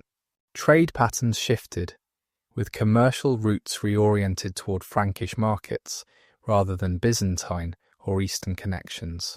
The introduction of Frankish agricultural techniques and crops, along with the settlement of Frankish colonists in some areas, began changing the landscape itself. The fate of the Avar survivors presents a complex picture of adaptation, resistance, and transformation. Some Avar groups maintained their identity for generations, living in designated settlements under Frankish rule while preserving elements of their traditional culture. Others assimilated rapidly into the surrounding population, their Avar origins forgotten within a few generations. Archaeological evidence suggests that Avar material culture, particularly metalworking traditions and decorative styles, continued to influence local production long after the Khaganate's fall. The diaspora of Avar nobles and warriors who fled the Frankish conquest scattered across Eastern Europe and the steppes. Some found refuge with the Bulgars, where their military skills were valued and their knowledge of Western military techniques proved useful. Others joined various Slavic principalities, emerging in the power vacuum left by the Khaganate's collapse. Still others may have travelled far to the east, rejoining the steppe nomad confederations from which their ancestors had emerged centuries earlier. The impact of the Avar collapse on surrounding peoples was profound and lasting. Slavic groups that had been subject to Avar rule for generations suddenly found themselves independent but vulnerable. Some quickly submitted to Frankish authority, seeing it as protection against other threats. Others formed their own political entities, the embryonic states that would eventually become the medieval kingdoms of Central Europe. The Moravians, Bohemians, and other Slavic peoples began their independent political development in the wake of Avar collapse. The military system that sustained Avar power for over 2 centuries represented one of the most sophisticated and effective fighting forces of the early medieval period. The Avar military machine combined the traditional advantages of steppe cavalry with innovations in siege warfare, logistics, and organisation that allowed them to dominate much of Central and Southeastern Europe. Understanding the structure, tactics, equipment, and culture of Avar warfare reveals not just military history, but fundamental aspects of how the Khaganate functioned as a political and social entity. The foundation of Avar military power rested on the horse and the composite bow, those twin pillars of steppe warfare that had brought success to nomadic peoples from the Scythians to the Mongols. Yet the Avars were not simply another wave of horse archers. They developed and refined these traditional elements into a military system of remarkable sophistication. The relationship between an Avar warrior and his horses transcended mere utility to become something approaching spiritual partnership, with horses serving not just as transportation and weapons platforms, but as companions in life and death. The Avar horse, bred over generations for the specific demands of steppe warfare, was a remarkable animal. Smaller than modern horses, but incredibly hardy, these animals could survive on sparse grazing, cover enormous distances without rest, and maintain speed and agility while carrying an armoured warrior. Archaeological analysis of horse remains from Avar sites reveals selective breeding programs that emphasized endurance, sure-footedness, and temperament suitable for warfare. Each warrior maintained multiple horses, typically 3 to 5 animals, allowing fresh mounts during long campaigns and ensuring that the loss of a single horse did not eliminate a warrior's effectiveness. The training of war horses began when they were young foals, with gentle handling establishing trust between animal and human. As they matured, horses were gradually introduced to the sounds, smells, and chaos of battle through carefully controlled exercises. They learned to respond to subtle shifts in their riders' weight and leg pressure, allowing warriors to control their mounts while using both hands for archery. The most valuable horses were those trained for close combat, able to strike with hooves and bite enemies while maintaining stability for their mounted warrior. The composite bow that served as the primary weapon of Avar warriors represented centuries of technological refinement. Constructed from layers of horn, sinew, and wood, glued together and cured over months or years, these bows combined enormous power with relatively compact size. The horn, typically from water buffalo or wild ox, provided compressive strength on the belly of the bow. Sinew from deer or other animals gave tensile strength to the back. Wood, often from maple or mulberry trees, formed the core that held these materials together. The entire construction was wrapped in birch bark or leather and waterproofed with lacquer or fish glue. The manufacturing process for a single composite bow required specialized knowledge passed down through generations of bowyers. The selection of materials was critical, with horn needing specific density and grain patterns, sinew requiring proper preparation and application, and wood demanding particular moisture content and flexibility. The gluing process alone could take months, with each layer applied under specific temperature and humidity conditions. The recurved tips of the bow, which gave it its distinctive shape and additional power, required special forming techniques that were closely guarded secrets. An experienced Avar archer could achieve remarkable feats with these weapons. Effective range extended to over 300 meters, though accuracy diminished beyond 150 meters.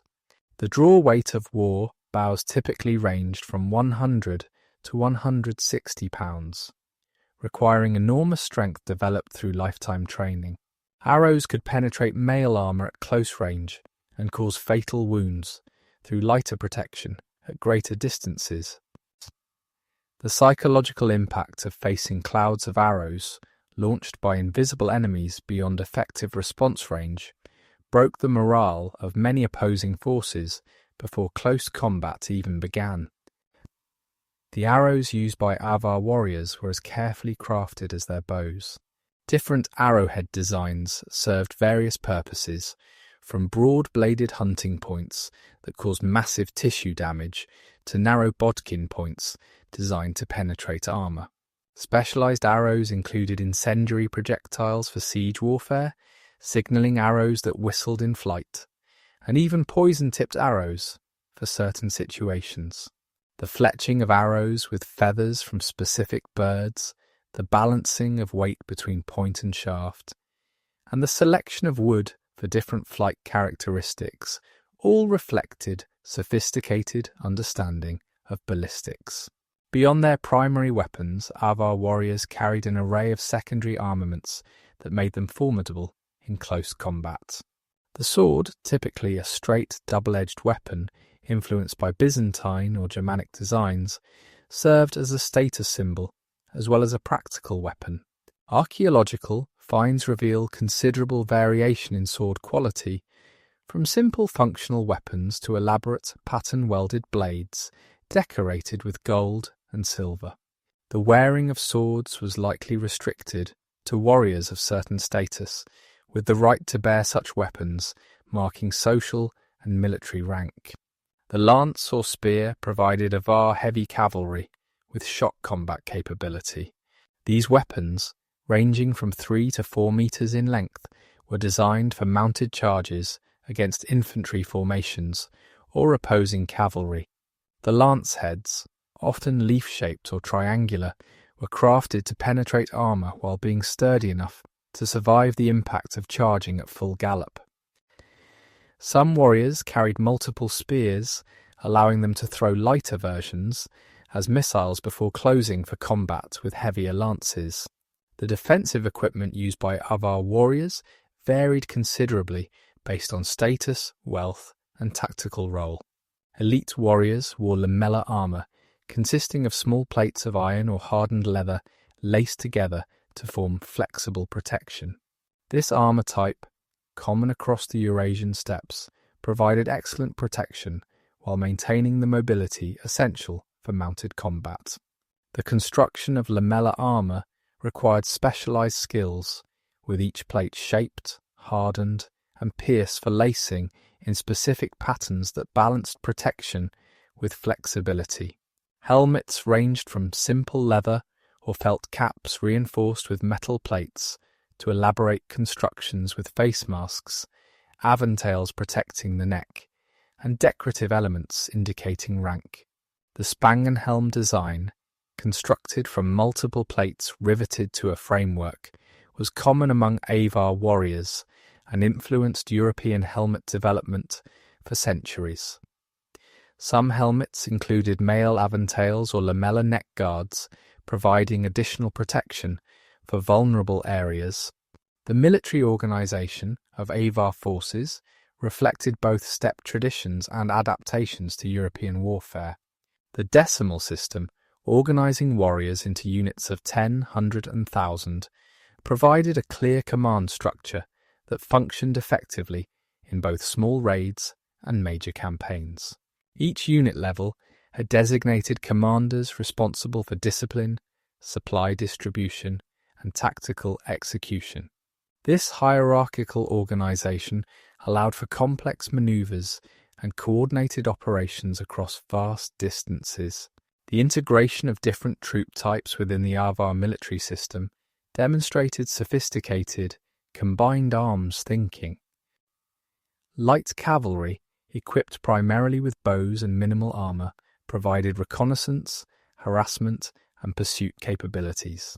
Heavy cavalry, armored and carrying lances and swords, delivered shock attacks against enemy formations. Infantry, often drawn from subject populations, held defensive positions and conducted siege operations. This diversity of forces allowed Avar commanders to adapt their tactics to different opponents and situations. The logistical system supporting Avar military operations was remarkably advanced for its time. Long-distance campaigns required careful planning of supply routes, establishment of supply depots, and coordination with allied or subject peoples for provisions. The ability to maintain large forces in the field for extended periods, demonstrated during major sieges, indicates sophisticated understanding of military logistics. Horse herds accompanying armies provided not just replacement mounts, but also emergency food supplies, as mare's milk and horse meat could sustain warriors when other supplies failed. The intelligence and reconnaissance capabilities of Avar forces gave them significant advantages in campaign planning and battle tactics. Scout units, operating days ahead of main forces, gathered information about enemy positions, terrain features, and resource availability. The speed of mounted scouts allowed rapid communication between dispersed units, enabling coordinated operations across wide fronts. Spies and informants within enemy territories provided strategic intelligence about political developments, military preparations, and defensive weaknesses. Training for Avar warriors began in childhood and continued throughout their military careers. Boys learned riding almost before walking, developing the unconscious balance and horse handling skills essential for mounted combat. Archery training started with small bows, appropriate for children's strength, gradually progressing to full-power warbows. Mock battles, hunting expeditions, and formal competitions honed combat skills while reinforcing warrior culture and group cohesion. The psychological aspects of Avar warfare were as important as physical capabilities. The fearsome reputation of Avar warriors, carefully cultivated through deliberate brutality and theatrical display, often achieved victories without actual combat. The distinctive appearance of Avar forces, with their long braided hair, exotic armour, and painted or tattooed faces, created visual impact that reinforced their otherworldly reputation. War cries, drums, and other sonic warfare techniques added to the sensory assault that could break enemy morale. The adaptation of siege warfare techniques represented one of the most significant military innovations of the Avar period. Traditional steppe peoples had limited capabilities against fortified positions, typically relying on blockade and starvation rather than direct assault.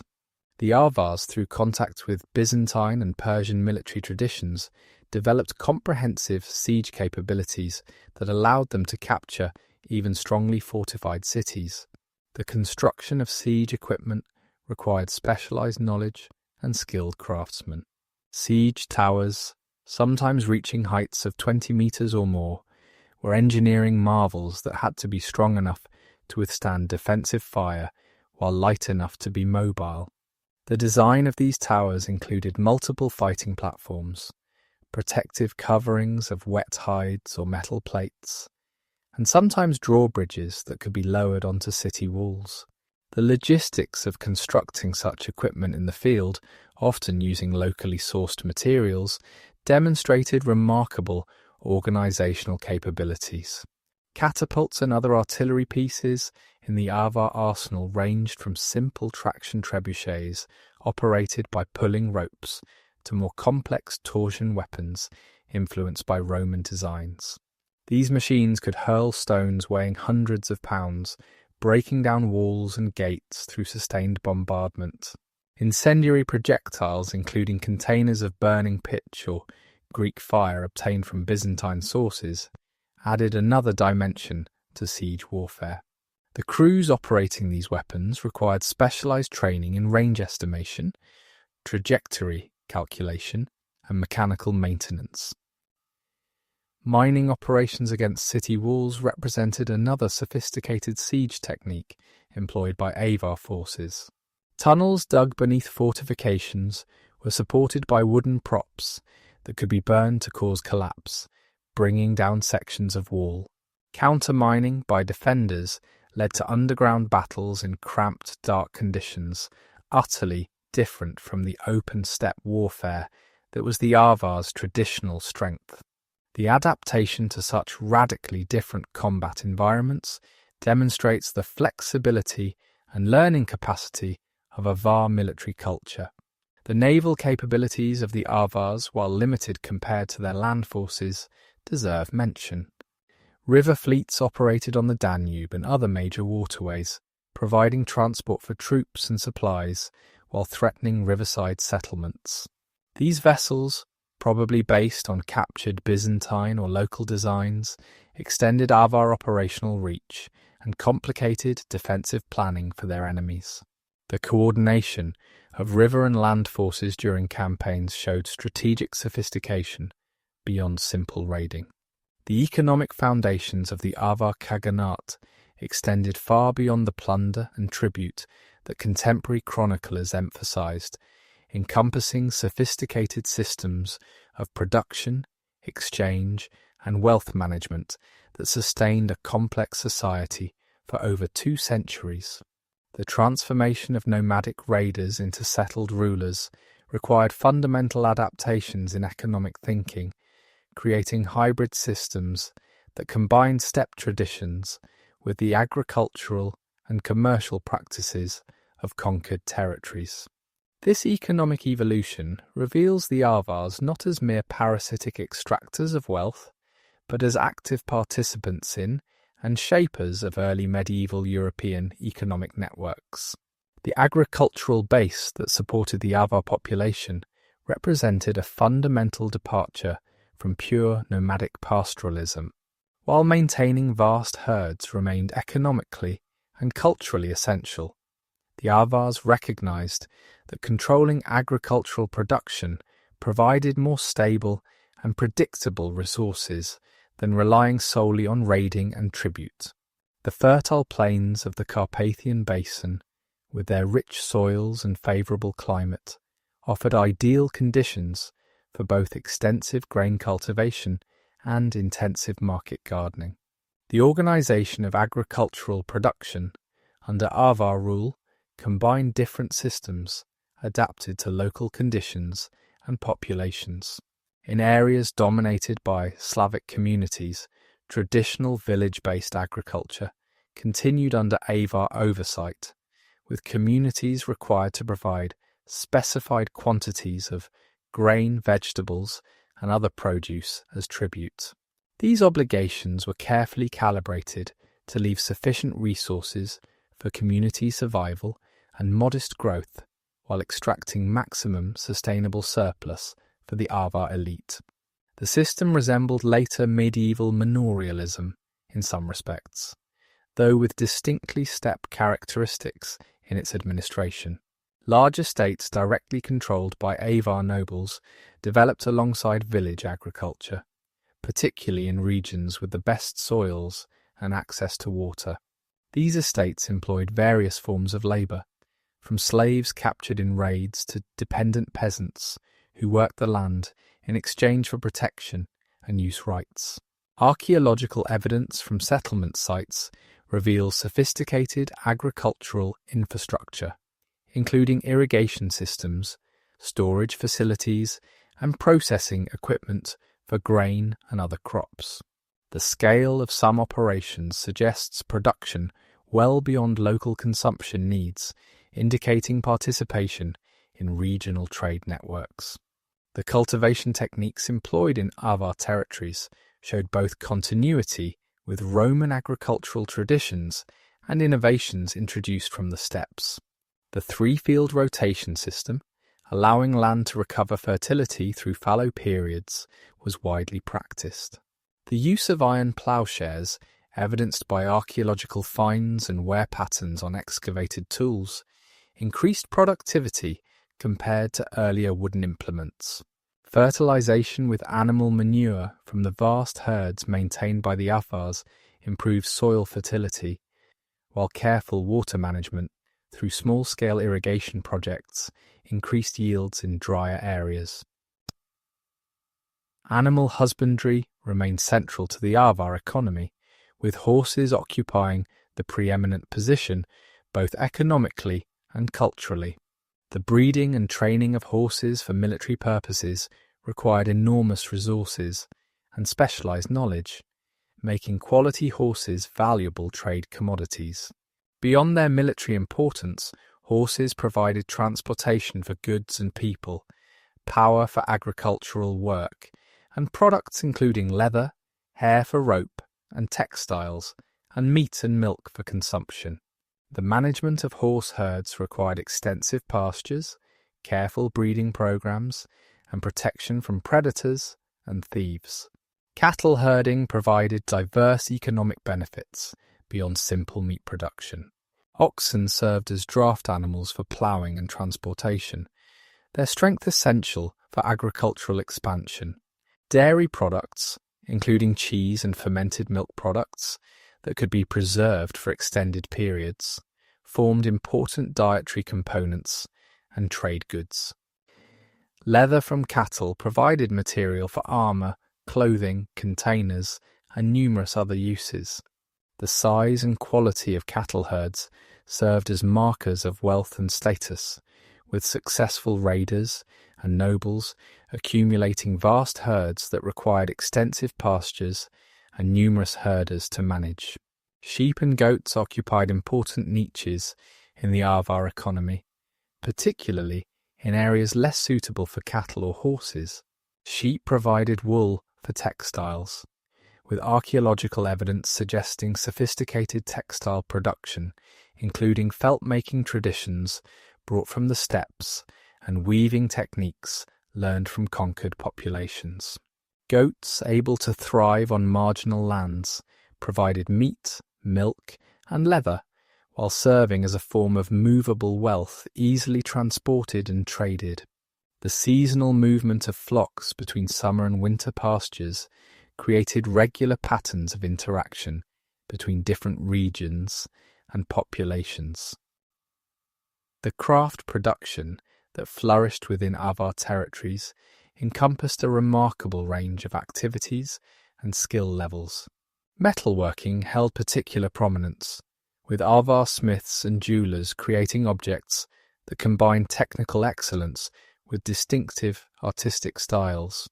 The production process for elite metalwork involved multiple specialists, from miners who extracted ore to refiners who produced pure metals to master craftsmen who created finished objects. The organization of these production chains reveals sophisticated understanding of industrial processes and quality control. Iron production, essential for weapons, tools, and agricultural implements, occurred at multiple scales throughout Avar territories. Small-scale bloomery furnaces operated in many communities, producing iron for local needs.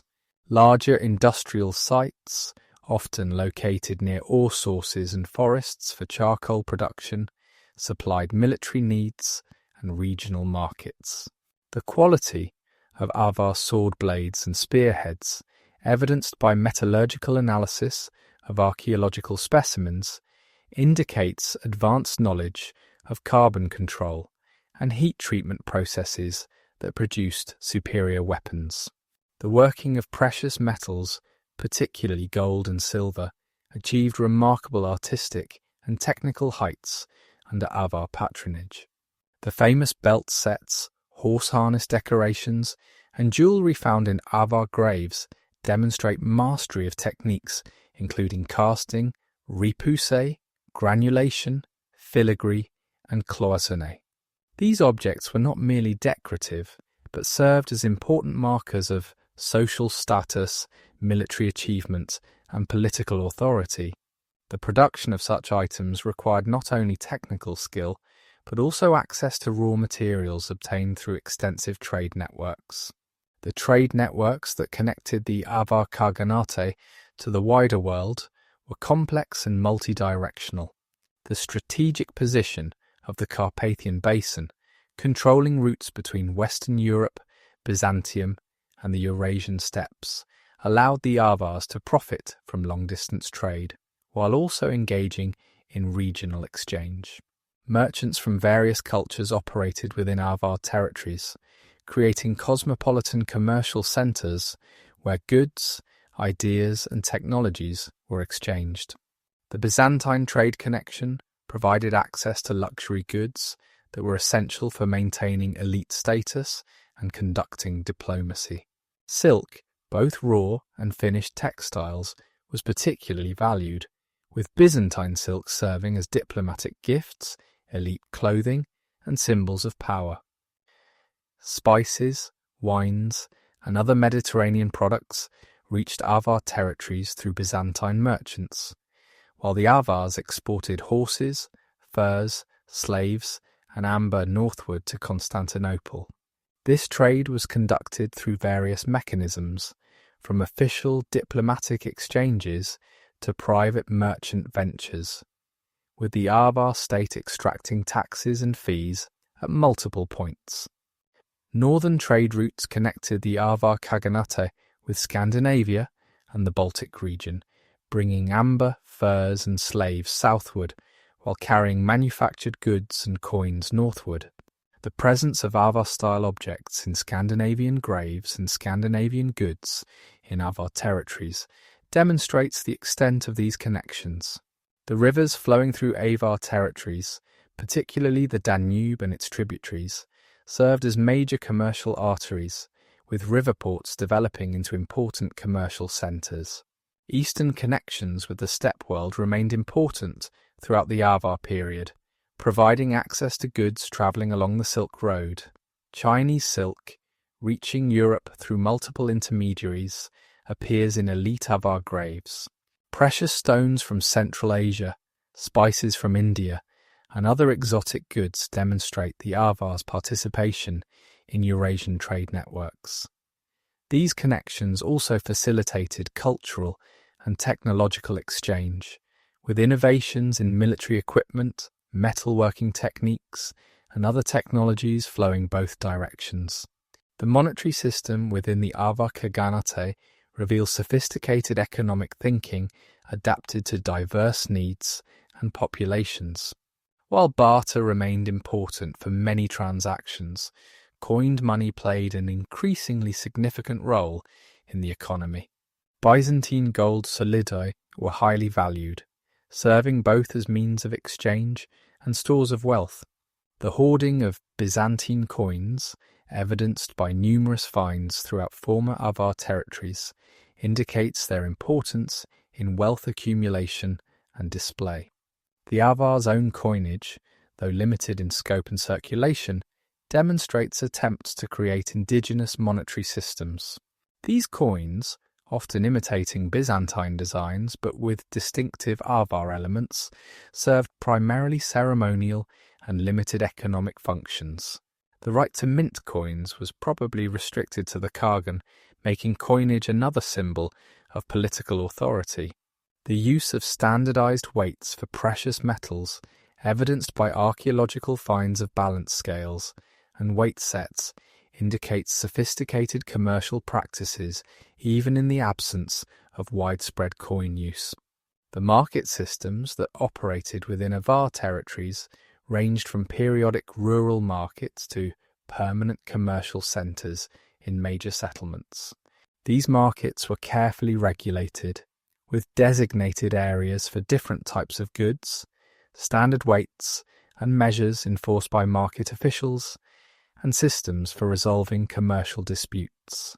Market days were social as well as economic events, bringing together people from different communities and providing opportunities for information exchange, marriage negotiations, and political discussions. The role of merchant communities within the Avar Khaganate deserves special attention. Professional merchants, both indigenous and foreign, formed distinct communities with their own legal status and privileges. Jewish merchants, documented in contemporary sources, played particularly important roles in long-distance trade, utilizing extensive family and religious networks that spanned Europe and beyond. Syrian and Greek merchants maintained Byzantine commercial connections, while Frankish and Lombard traders linked Avar territories with Western Europe. The infrastructure supporting commercial activity included roads, bridges, ports, and caravanserais that facilitated the movement of goods and people. While the Avars did not match Roman engineering achievements, they maintained and improved existing infrastructure while creating new facilities where needed. River ports along the Danube and other waterways included wharves, warehouses, and customs facilities.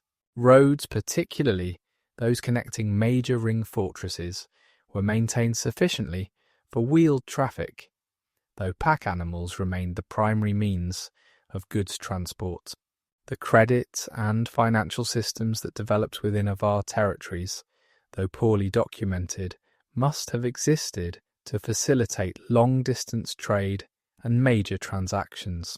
Merchants required mechanisms for transferring wealth across distances without physically carrying coins or precious metals. Letters of credit, verbal contracts witnessed by authorities, and other financial instruments probably existed, though their exact nature remains unclear. The role of religious institutions, particularly Christian churches and monasteries in frontier regions, in providing financial services, deserves further investigation. The decline and eventual disappearance of the Avar Khaganate from the historical stage was not a sudden catastrophe, but rather a gradual dissolution that unfolded over several decades, marked by internal strife, external pressures, and fundamental changes in the political landscape of Central Europe. The story of the Avar decline reveals the vulnerabilities inherent in their political and social system, the impact of changing military technologies and tactics, and the emergence of new powers that would reshape the region for centuries to come. The seeds of decline were present even during the height of Avar power, embedded in the very structures that had brought them success. The reliance on military superiority and the threat of force to maintain control over diverse subject populations created an inherently unstable situation that required constant success to maintain. When military victories became less frequent and tribute payments declined, the economic foundation of elite power eroded, leading to internal competition for diminishing resources. The succession system of the Khaganate, never fully institutionalized, became a source of recurring crisis as different factions within the elite competed for supreme power. The death of a strong Khagan often triggered civil conflicts that could last years, weakening central authority and encouraging subject peoples to assert independence. These succession disputes were not merely personal power struggles, but often reflected deeper divisions within Avar society, including tensions between traditional steppe elements and those who had adopted more settled lifestyles. The gradual loss of military technological advantage played a crucial role in Avar decline. The composite bow and mounted archery tactics that had brought them success were increasingly countered by improved armour, fortifications, and tactical adaptations by their enemies. The Frankish heavy cavalry that defeated them in the 790s represented a new form of military power that the Avars struggled to counter. The spread of stirrup technology and improved metallurgy to their enemies eroded the technological advantages that had sustained Avar military dominance. The economic disruptions of the late 8th century undermined the tribute system that supported the Avar elite. Climate fluctuations evidenced by tree ring data and contemporary chronicles brought periods of drought and harsh winters that affected agricultural production and animal husbandry. Plague outbreaks, possibly including the same diseases that periodically devastated Byzantine and Western European populations, reduced population numbers and disrupted economic activity. The cumulative effect of these disruptions was a declining resource base that could not support the military forces necessary to maintain the empire.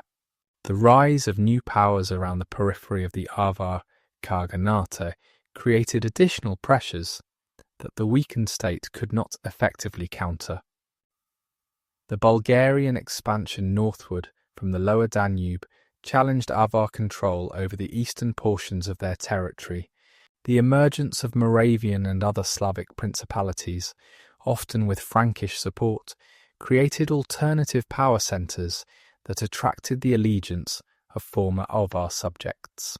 The Byzantine Empire, recovering from its own 7th century crises, became more assertive in the Balkans, supporting anti-Avar forces and restricting the tribute payments that had long supported the Khaganate.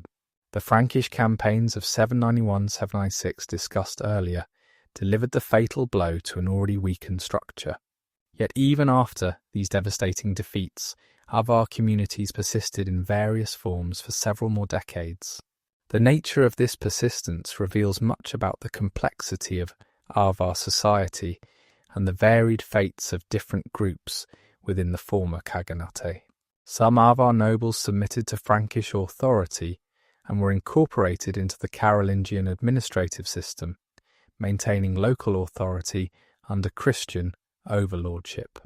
The conversion to Christianity of surviving Avar elites represented both a survival strategy and a fundamental transformation of identity. Baptism brought political advantages, including Frankish protection and the possibility of maintaining some authority over local populations. Yet it also meant abandoning traditional religious practices that had been central to Avar identity and legitimacy. The tension between Christian conversion and traditional beliefs created conflicts within Avar communities that further weakened social cohesion. The archaeological record of the post-796 period reveals fascinating patterns of continuity and change in former Avar territories. Some settlements were abandoned entirely, their populations fleeing or forcibly relocated. Others continued to be occupied but showed dramatic changes in material culture, with traditional Avar artifact types disappearing and Frankish or Slavic styles becoming dominant. Still others maintained distinctly Avar characteristics for generations, suggesting that some communities preserved their cultural identity despite political subjugation. The fate of the common people who had lived under Avar rule varied enormously depending on their location, ethnic identity, and relationship with new rulers. Slavic communities that had been subject to Avar authority often found their situation improved under Frankish rule, with greater autonomy and reduced tribute obligations. Some communities that had developed hybrid Avar Slavic identities faced difficult choices about which aspects of their heritage to maintain or abandon. The process of ethnogenesis that created new peoples from the mixture of Avar, Slavic, and other elements continued for generations after the Khaganate's political dissolution.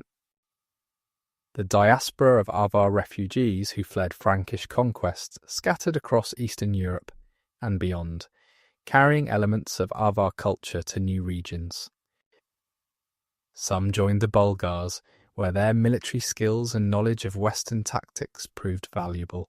Others integrated into various Slavic communities, contributing to the cultural mixture that characterized early medieval Eastern Europe. The extent and impact of this diaspora remains difficult to trace, as dispersed Avars quickly adopted local identities and practices for survival. The memory of the Avar Khaganate in medieval chronicles and later historical traditions reveals the complex legacy of this vanished empire. Byzantine sources continue to use Avar as a general term for various steppe peoples long after the Khaganate's disappearance, suggesting that the name retained power as a symbol of nomadic threat. Frankish sources emphasize the wealth captured from the Avars and the triumph of Christianity over paganism, using the conquest as evidence of divine favour for the Carolingian dynasty.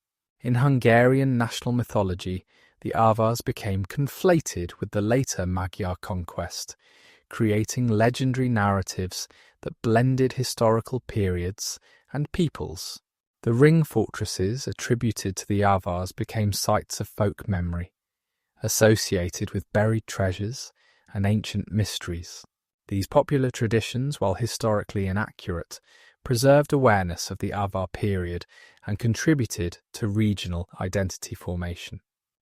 The scholarly rediscovery of the Avars in the modern period has revealed their significant but often overlooked role in European history.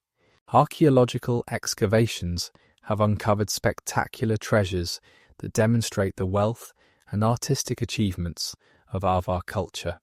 Settlement studies have revealed the complexity of Avar society and economy, challenging simplistic narratives of nomadic barbarism. Scientific analyses of burial remains have provided insights into Avar origins, migrations, and interactions with other populations. The genetic legacy of the Avars in modern Central European populations remains a subject of ongoing research and debate.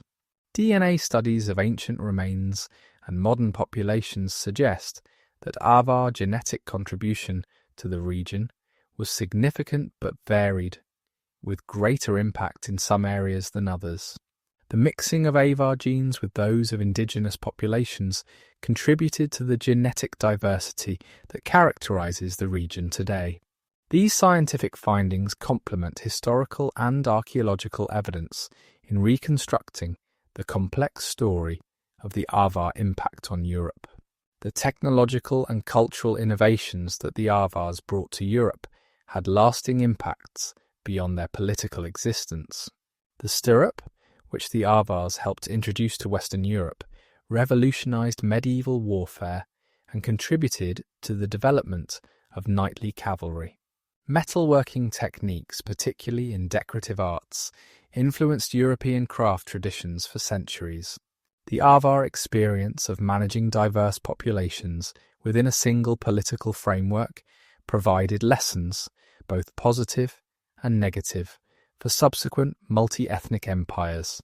The economic networks that the Avars had developed and maintained did not simply disappear with the Khaganate's fall. Trade routes continue to function, though under different political authorities. Commercial practices and financial instruments developed during the Avar period were adapted by successor states. The urban centres that had grown up around Avar ring fortresses often continued as commercial and administrative centres under new rulers. maintaining continuity in economic geography despite political change. The linguistic impact of the Avar period, while difficult to trace precisely, contributed to the complex linguistic landscape of Central Europe. Avar loanwords entered various languages, particularly terms related to horses, military equipment, and administrative concepts. Place names of Avar origin survived in many regions, providing clues to ancient settlement patterns and territorial organization. The multilingual environment of the Avar Khaganate, where Avar, Slavic, Germanic, and Romance languages coexisted, established patterns of linguistic interaction that continued long after the empire's fall. The administrative innovations of the Avar period influenced subsequent governance in the region. The system of controlling diverse populations through intermediate authorities, combining direct rule with indirect control, was adopted and adapted by successor states. The use of fortified administrative centres as nodes of political and economic control became a standard feature of medieval Central European governance. The balance between centralised authority and local autonomy that characterised Avar administration provided models for later rulers facing similar challenges. The religious transformations initiated during the Avar period's end had profound long-term consequences. The Christianization of the Carpathian Basin, accelerated by the Avar collapse, established religious patterns that persist to the present day. The competition between Western and Eastern Christianity for influence in former Avar territories contributed to the religious divisions that would characterize Central and Eastern Europe. The syncretism between Christianity and traditional beliefs that developed during the conversion process created distinctive regional religious traditions. The military lessons learned from the Avar Wars influenced European military development for generations. The need to counter mobile cavalry forces led to innovations in fortification, tactical doctrine, and military organization. The experience of siege warfare against Avar fortresses contributed to advances in siege technology and techniques. The integration of different military traditions, combining steppe, Byzantine, and Germanic elements, created new forms of warfare that would characterize the medieval period. The artistic legacy of the Avars extends beyond the spectacular golden treasures found in archaeological excavations. The decorative motifs, technical innovations, and aesthetic sensibilities developed during the Avar period influenced European art for centuries. The animal style that the Avars brought from the steppes merged with Christian iconography to create distinctive regional art traditions. The metalworking techniques perfected by Avar craftsmen were preserved and transmitted by successor cultures, contributing to the flowering of medieval decorative arts. The environmental impact of the Avar period on the Carpathian Basin landscape was substantial and lasting. The extensive pastoralism practiced by the Avars transformed vast areas of forest into grasslands that would remain open for centuries. The grazing patterns established during this period, with seasonal movements between summer and winter pastures, created ecological relationships that shaped regional biodiversity. Archaeological evidence suggests that some areas experienced soil erosion from overgrazing, while others saw improvement through the fertilization effects of managed herds. The network of roads, settlements, and field systems created during the Avar period established patterns of land use that influenced agricultural development long after the Khaganate's dissolution. The water management systems developed under Avar rule, including irrigation channels, wells, and flood control measures, represented significant investments in landscape modification. Many of these systems continue to function under successor states, providing the infrastructure for agricultural intensification in subsequent centuries. The location of settlements near reliable water sources during the Avar period often determined the sites of later medieval villages and towns, creating continuity in settlement geography despite political changes. The demographic transformations of the late Avar period reshaped the ethnic composition of Central Europe in ways that would have lasting consequences. The mixing of Avar, Slavic, Germanic, and other populations created new ethnic identities that would evolve into the nations of medieval and modern Europe. The depopulation of some areas during the Avar collapse created spaces for new settlements and migrations, including the Magyar conquest that would establish the Kingdom of Hungary. The survival of mixed populations with partial Avar ancestry contributed to the genetic and cultural diversity that characterizes the region. The legal traditions that emerge from the interaction between Avar customary law and other legal systems influenced the development of medieval law in Central Europe. Concepts of collective responsibility, compensation for injuries, and the role of oath helpers in legal proceedings showed continuities from Avar through medieval periods. The treatment of different ethnic groups under law, a necessary feature of the multi-ethnic Avar state, provided precedents for similar arrangements in successor kingdoms. The balance between written and oral law that characterized the late Avar period established patterns that would persist in regional legal culture. The transformation of the Avar military system during its final decades revealed broader changes in European warfare. The increasing importance of heavy cavalry, the development of more sophisticated siege techniques, and the integration of different military traditions all reflected evolving military realities. The Avar experience demonstrated both the strengths and limitations of traditional steppe warfare in the European context, lessons that would influence military thinking for centuries. The memory of Avar military prowess, preserved in chronicles and epic literature, continued to shape perceptions of nomadic peoples long after the Khaganate's fall. The economic disruptions caused by the Avar collapse had varied effects on different regions and populations. Some areas experienced economic decline as trade networks were disrupted and markets disappeared. Others saw new opportunities as Frankish and Byzantine merchants moved into formerly restricted territories. The redistribution of wealth from Avar treasuries to Frankish churches and nobles funded new construction projects and economic investments that stimulated regional development.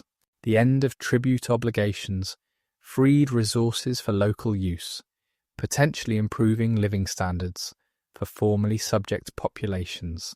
The intellectual and cultural exchanges facilitated by the Avar Khaganate, though often overlooked, contributed to the transmission of knowledge across Eurasia.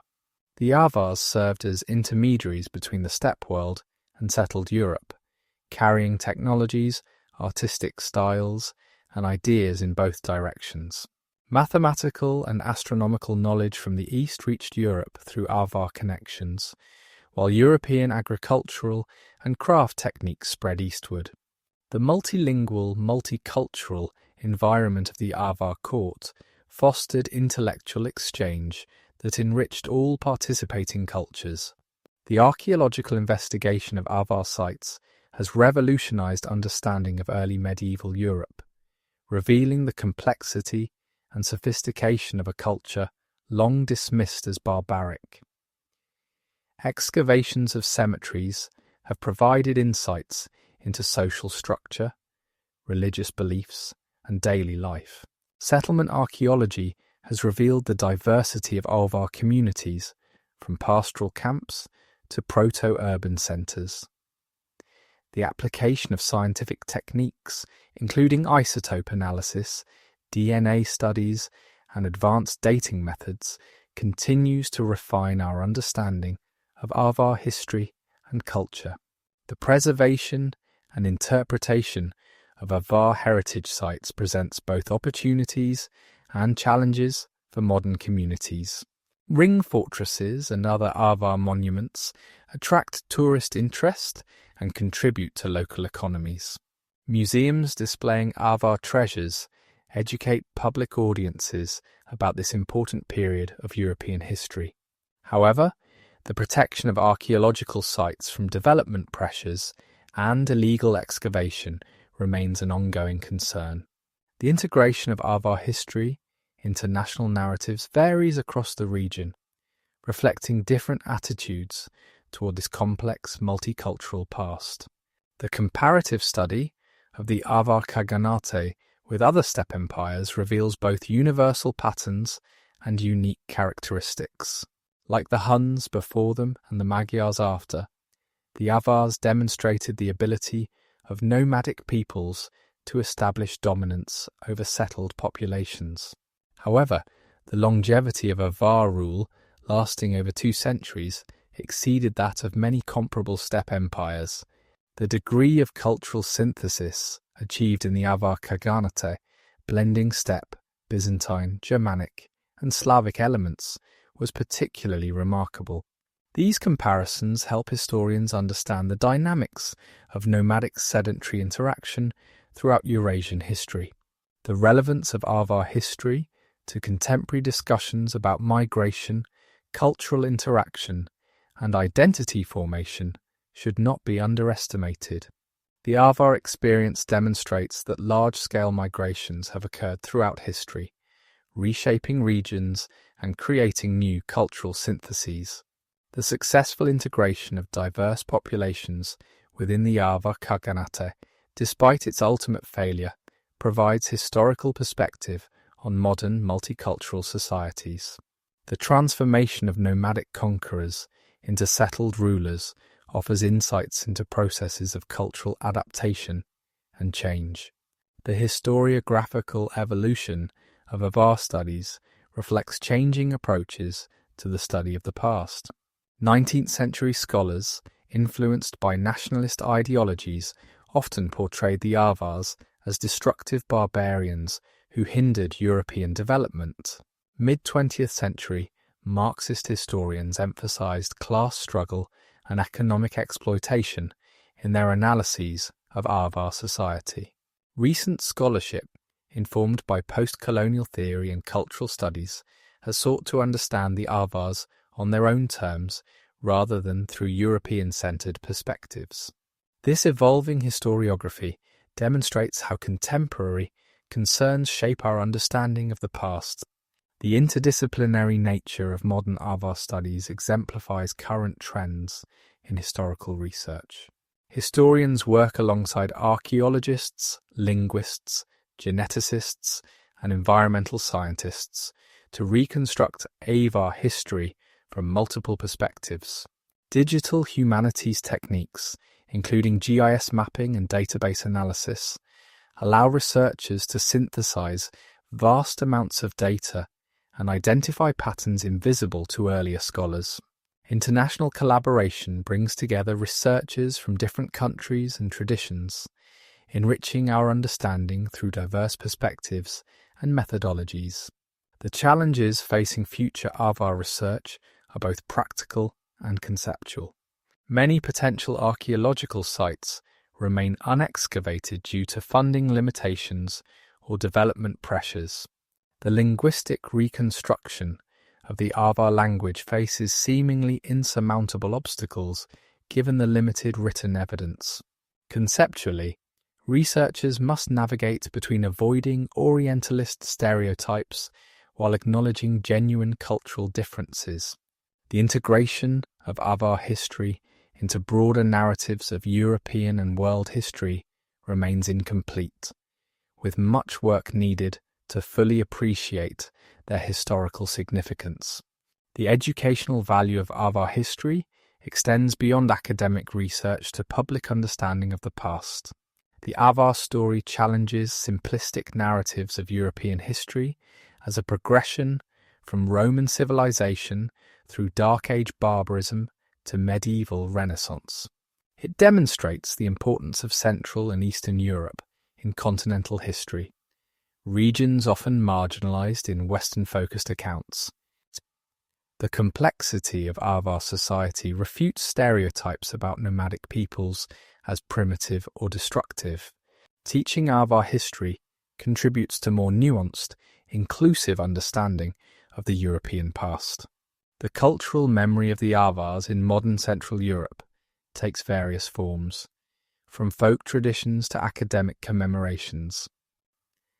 Local legends about Avar treasures and ancient fortresses preserve, albeit in transformed form, memories of the Avar period. Place names of Avar origin dot the landscape, daily reminders of this ancient presence. Museums and cultural centres dedicated to Avar history serve as focal points for regional identity and tourist attraction. Academic conferences and publications maintain scholarly engagement with Avar history, ensuring its continued relevance to historical understanding. The technological innovations associated with the Avars had ramifications extending far beyond their immediate military applications. The refinement of ironworking techniques during the Avar period contributed to agricultural improvements through better tools. Advances in leatherworking, necessary for military equipment, had applications in civilian crafts. The engineering knowledge demonstrated in ring fortress construction influenced later fortification designs. These technological transfers illustrate how military innovations often have broader societal impacts. The social experiments of the Avar Khaganate, particularly in managing ethnic diversity and balancing central authority with local autonomy, provide historical precedents relevant to modern governance challenges. The Avar system of indirect rule through local intermediaries anticipated later colonial and imperial practices. The negotiation of different legal traditions within a single political framework parallels modern challenges in pluralistic societies. While we must avoid simplistic analogies between past and present, the Avar experience offers valuable historical perspective on enduring human challenges. The economic lessons of the Avar period remain relevant to understanding pre-modern economies. The combination of pastoral and agricultural production systems demonstrates economic diversification strategies in uncertain environments. The management of long-distance trade networks shows how pre-modern states could facilitate and profit from commercial exchange. The tribute system, while exploitative, reveals mechanisms for resource redistribution in societies lacking modern fiscal institutions. These economic patterns help historians understand the variety of economic systems that preceded modern capitalism. The religious transformations associated with the Avar period's end contributed to the Christianization of Europe, one of the defining processes of medieval history. The conversion of pagan peoples, whether voluntary or forced, transformed European culture in fundamental ways. The competition between different Christian traditions for converts in former Avar territories established religious boundaries that would persist for centuries. The syncretism between Christianity and traditional beliefs created distinctive regional religious cultures that enriched European spiritual life. The artistic achievements of the Avar period, particularly in metalwork and decorative arts, represent an important chapter in the history of European art. The fusion of steppe animal style with Byzantine and Germanic decorative traditions created unique aesthetic expressions. The technical excellence of Avar craftsmen pushed the boundaries of contemporary technology. The preservation of Avar artistic traditions in successor cultures ensured their continued influence on European decorative arts. Modern artists and designers continue to find inspiration in Avar motifs and techniques. The linguistic puzzles of the Avar period continue to challenge historical linguists.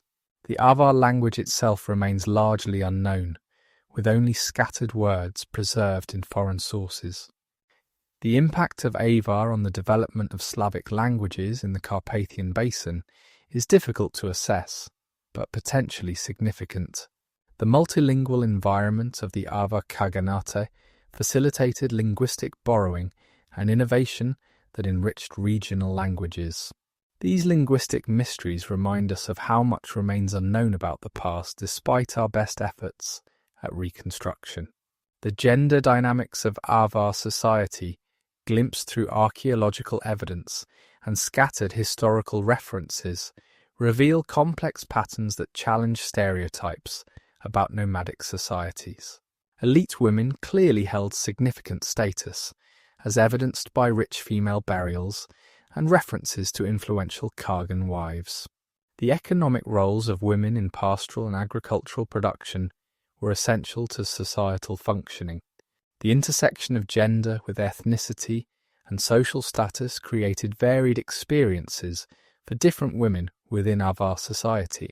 These observations contribute to broader discussions about gender in pre-modern societies. The childhood and education practices of the Avars, though poorly documented, were crucial to the reproduction of their culture across generations.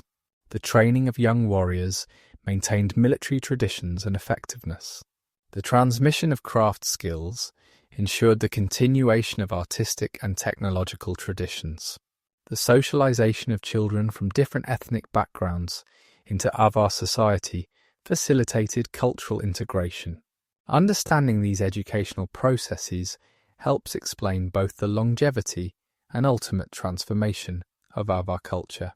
The health and disease patterns of Avar populations, revealed through bioarchaeological analysis, provide insights into living conditions and cultural practices. Evidence of nutritional stress in some populations indicates periods of hardship and inequality. The treatment of injuries and diseases shows both traditional healing practices and borrowed medical knowledge. The spread of epidemic diseases may have contributed to the Khaganate's decline. These health data contribute to broader understanding of pre-modern demography and living conditions. The animal-human relationships in Avar society extended beyond simple economic exploitation to encompass complex cultural and spiritual dimensions. Horses were not merely tools, but companions whose burial with their owners indicates deep emotional bonds. The management of diverse livestock required sophisticated ecological knowledge and careful resource management. Wild animals featured prominently in Avar art and mythology, suggesting their symbolic importance. These relationships illustrate the centrality of animals to Avar life and identity. The seasonal rhythms that structured Avar life connected human society to natural cycles in fundamental ways. Spring brought renewal, the beginning of military campaigns, and the movement of herds to summer pastures. Summer was the time of peak military activity, trade expeditions, and social gatherings. Autumn required preparation for winter, harvest activities, and the return of herds to winter quarters.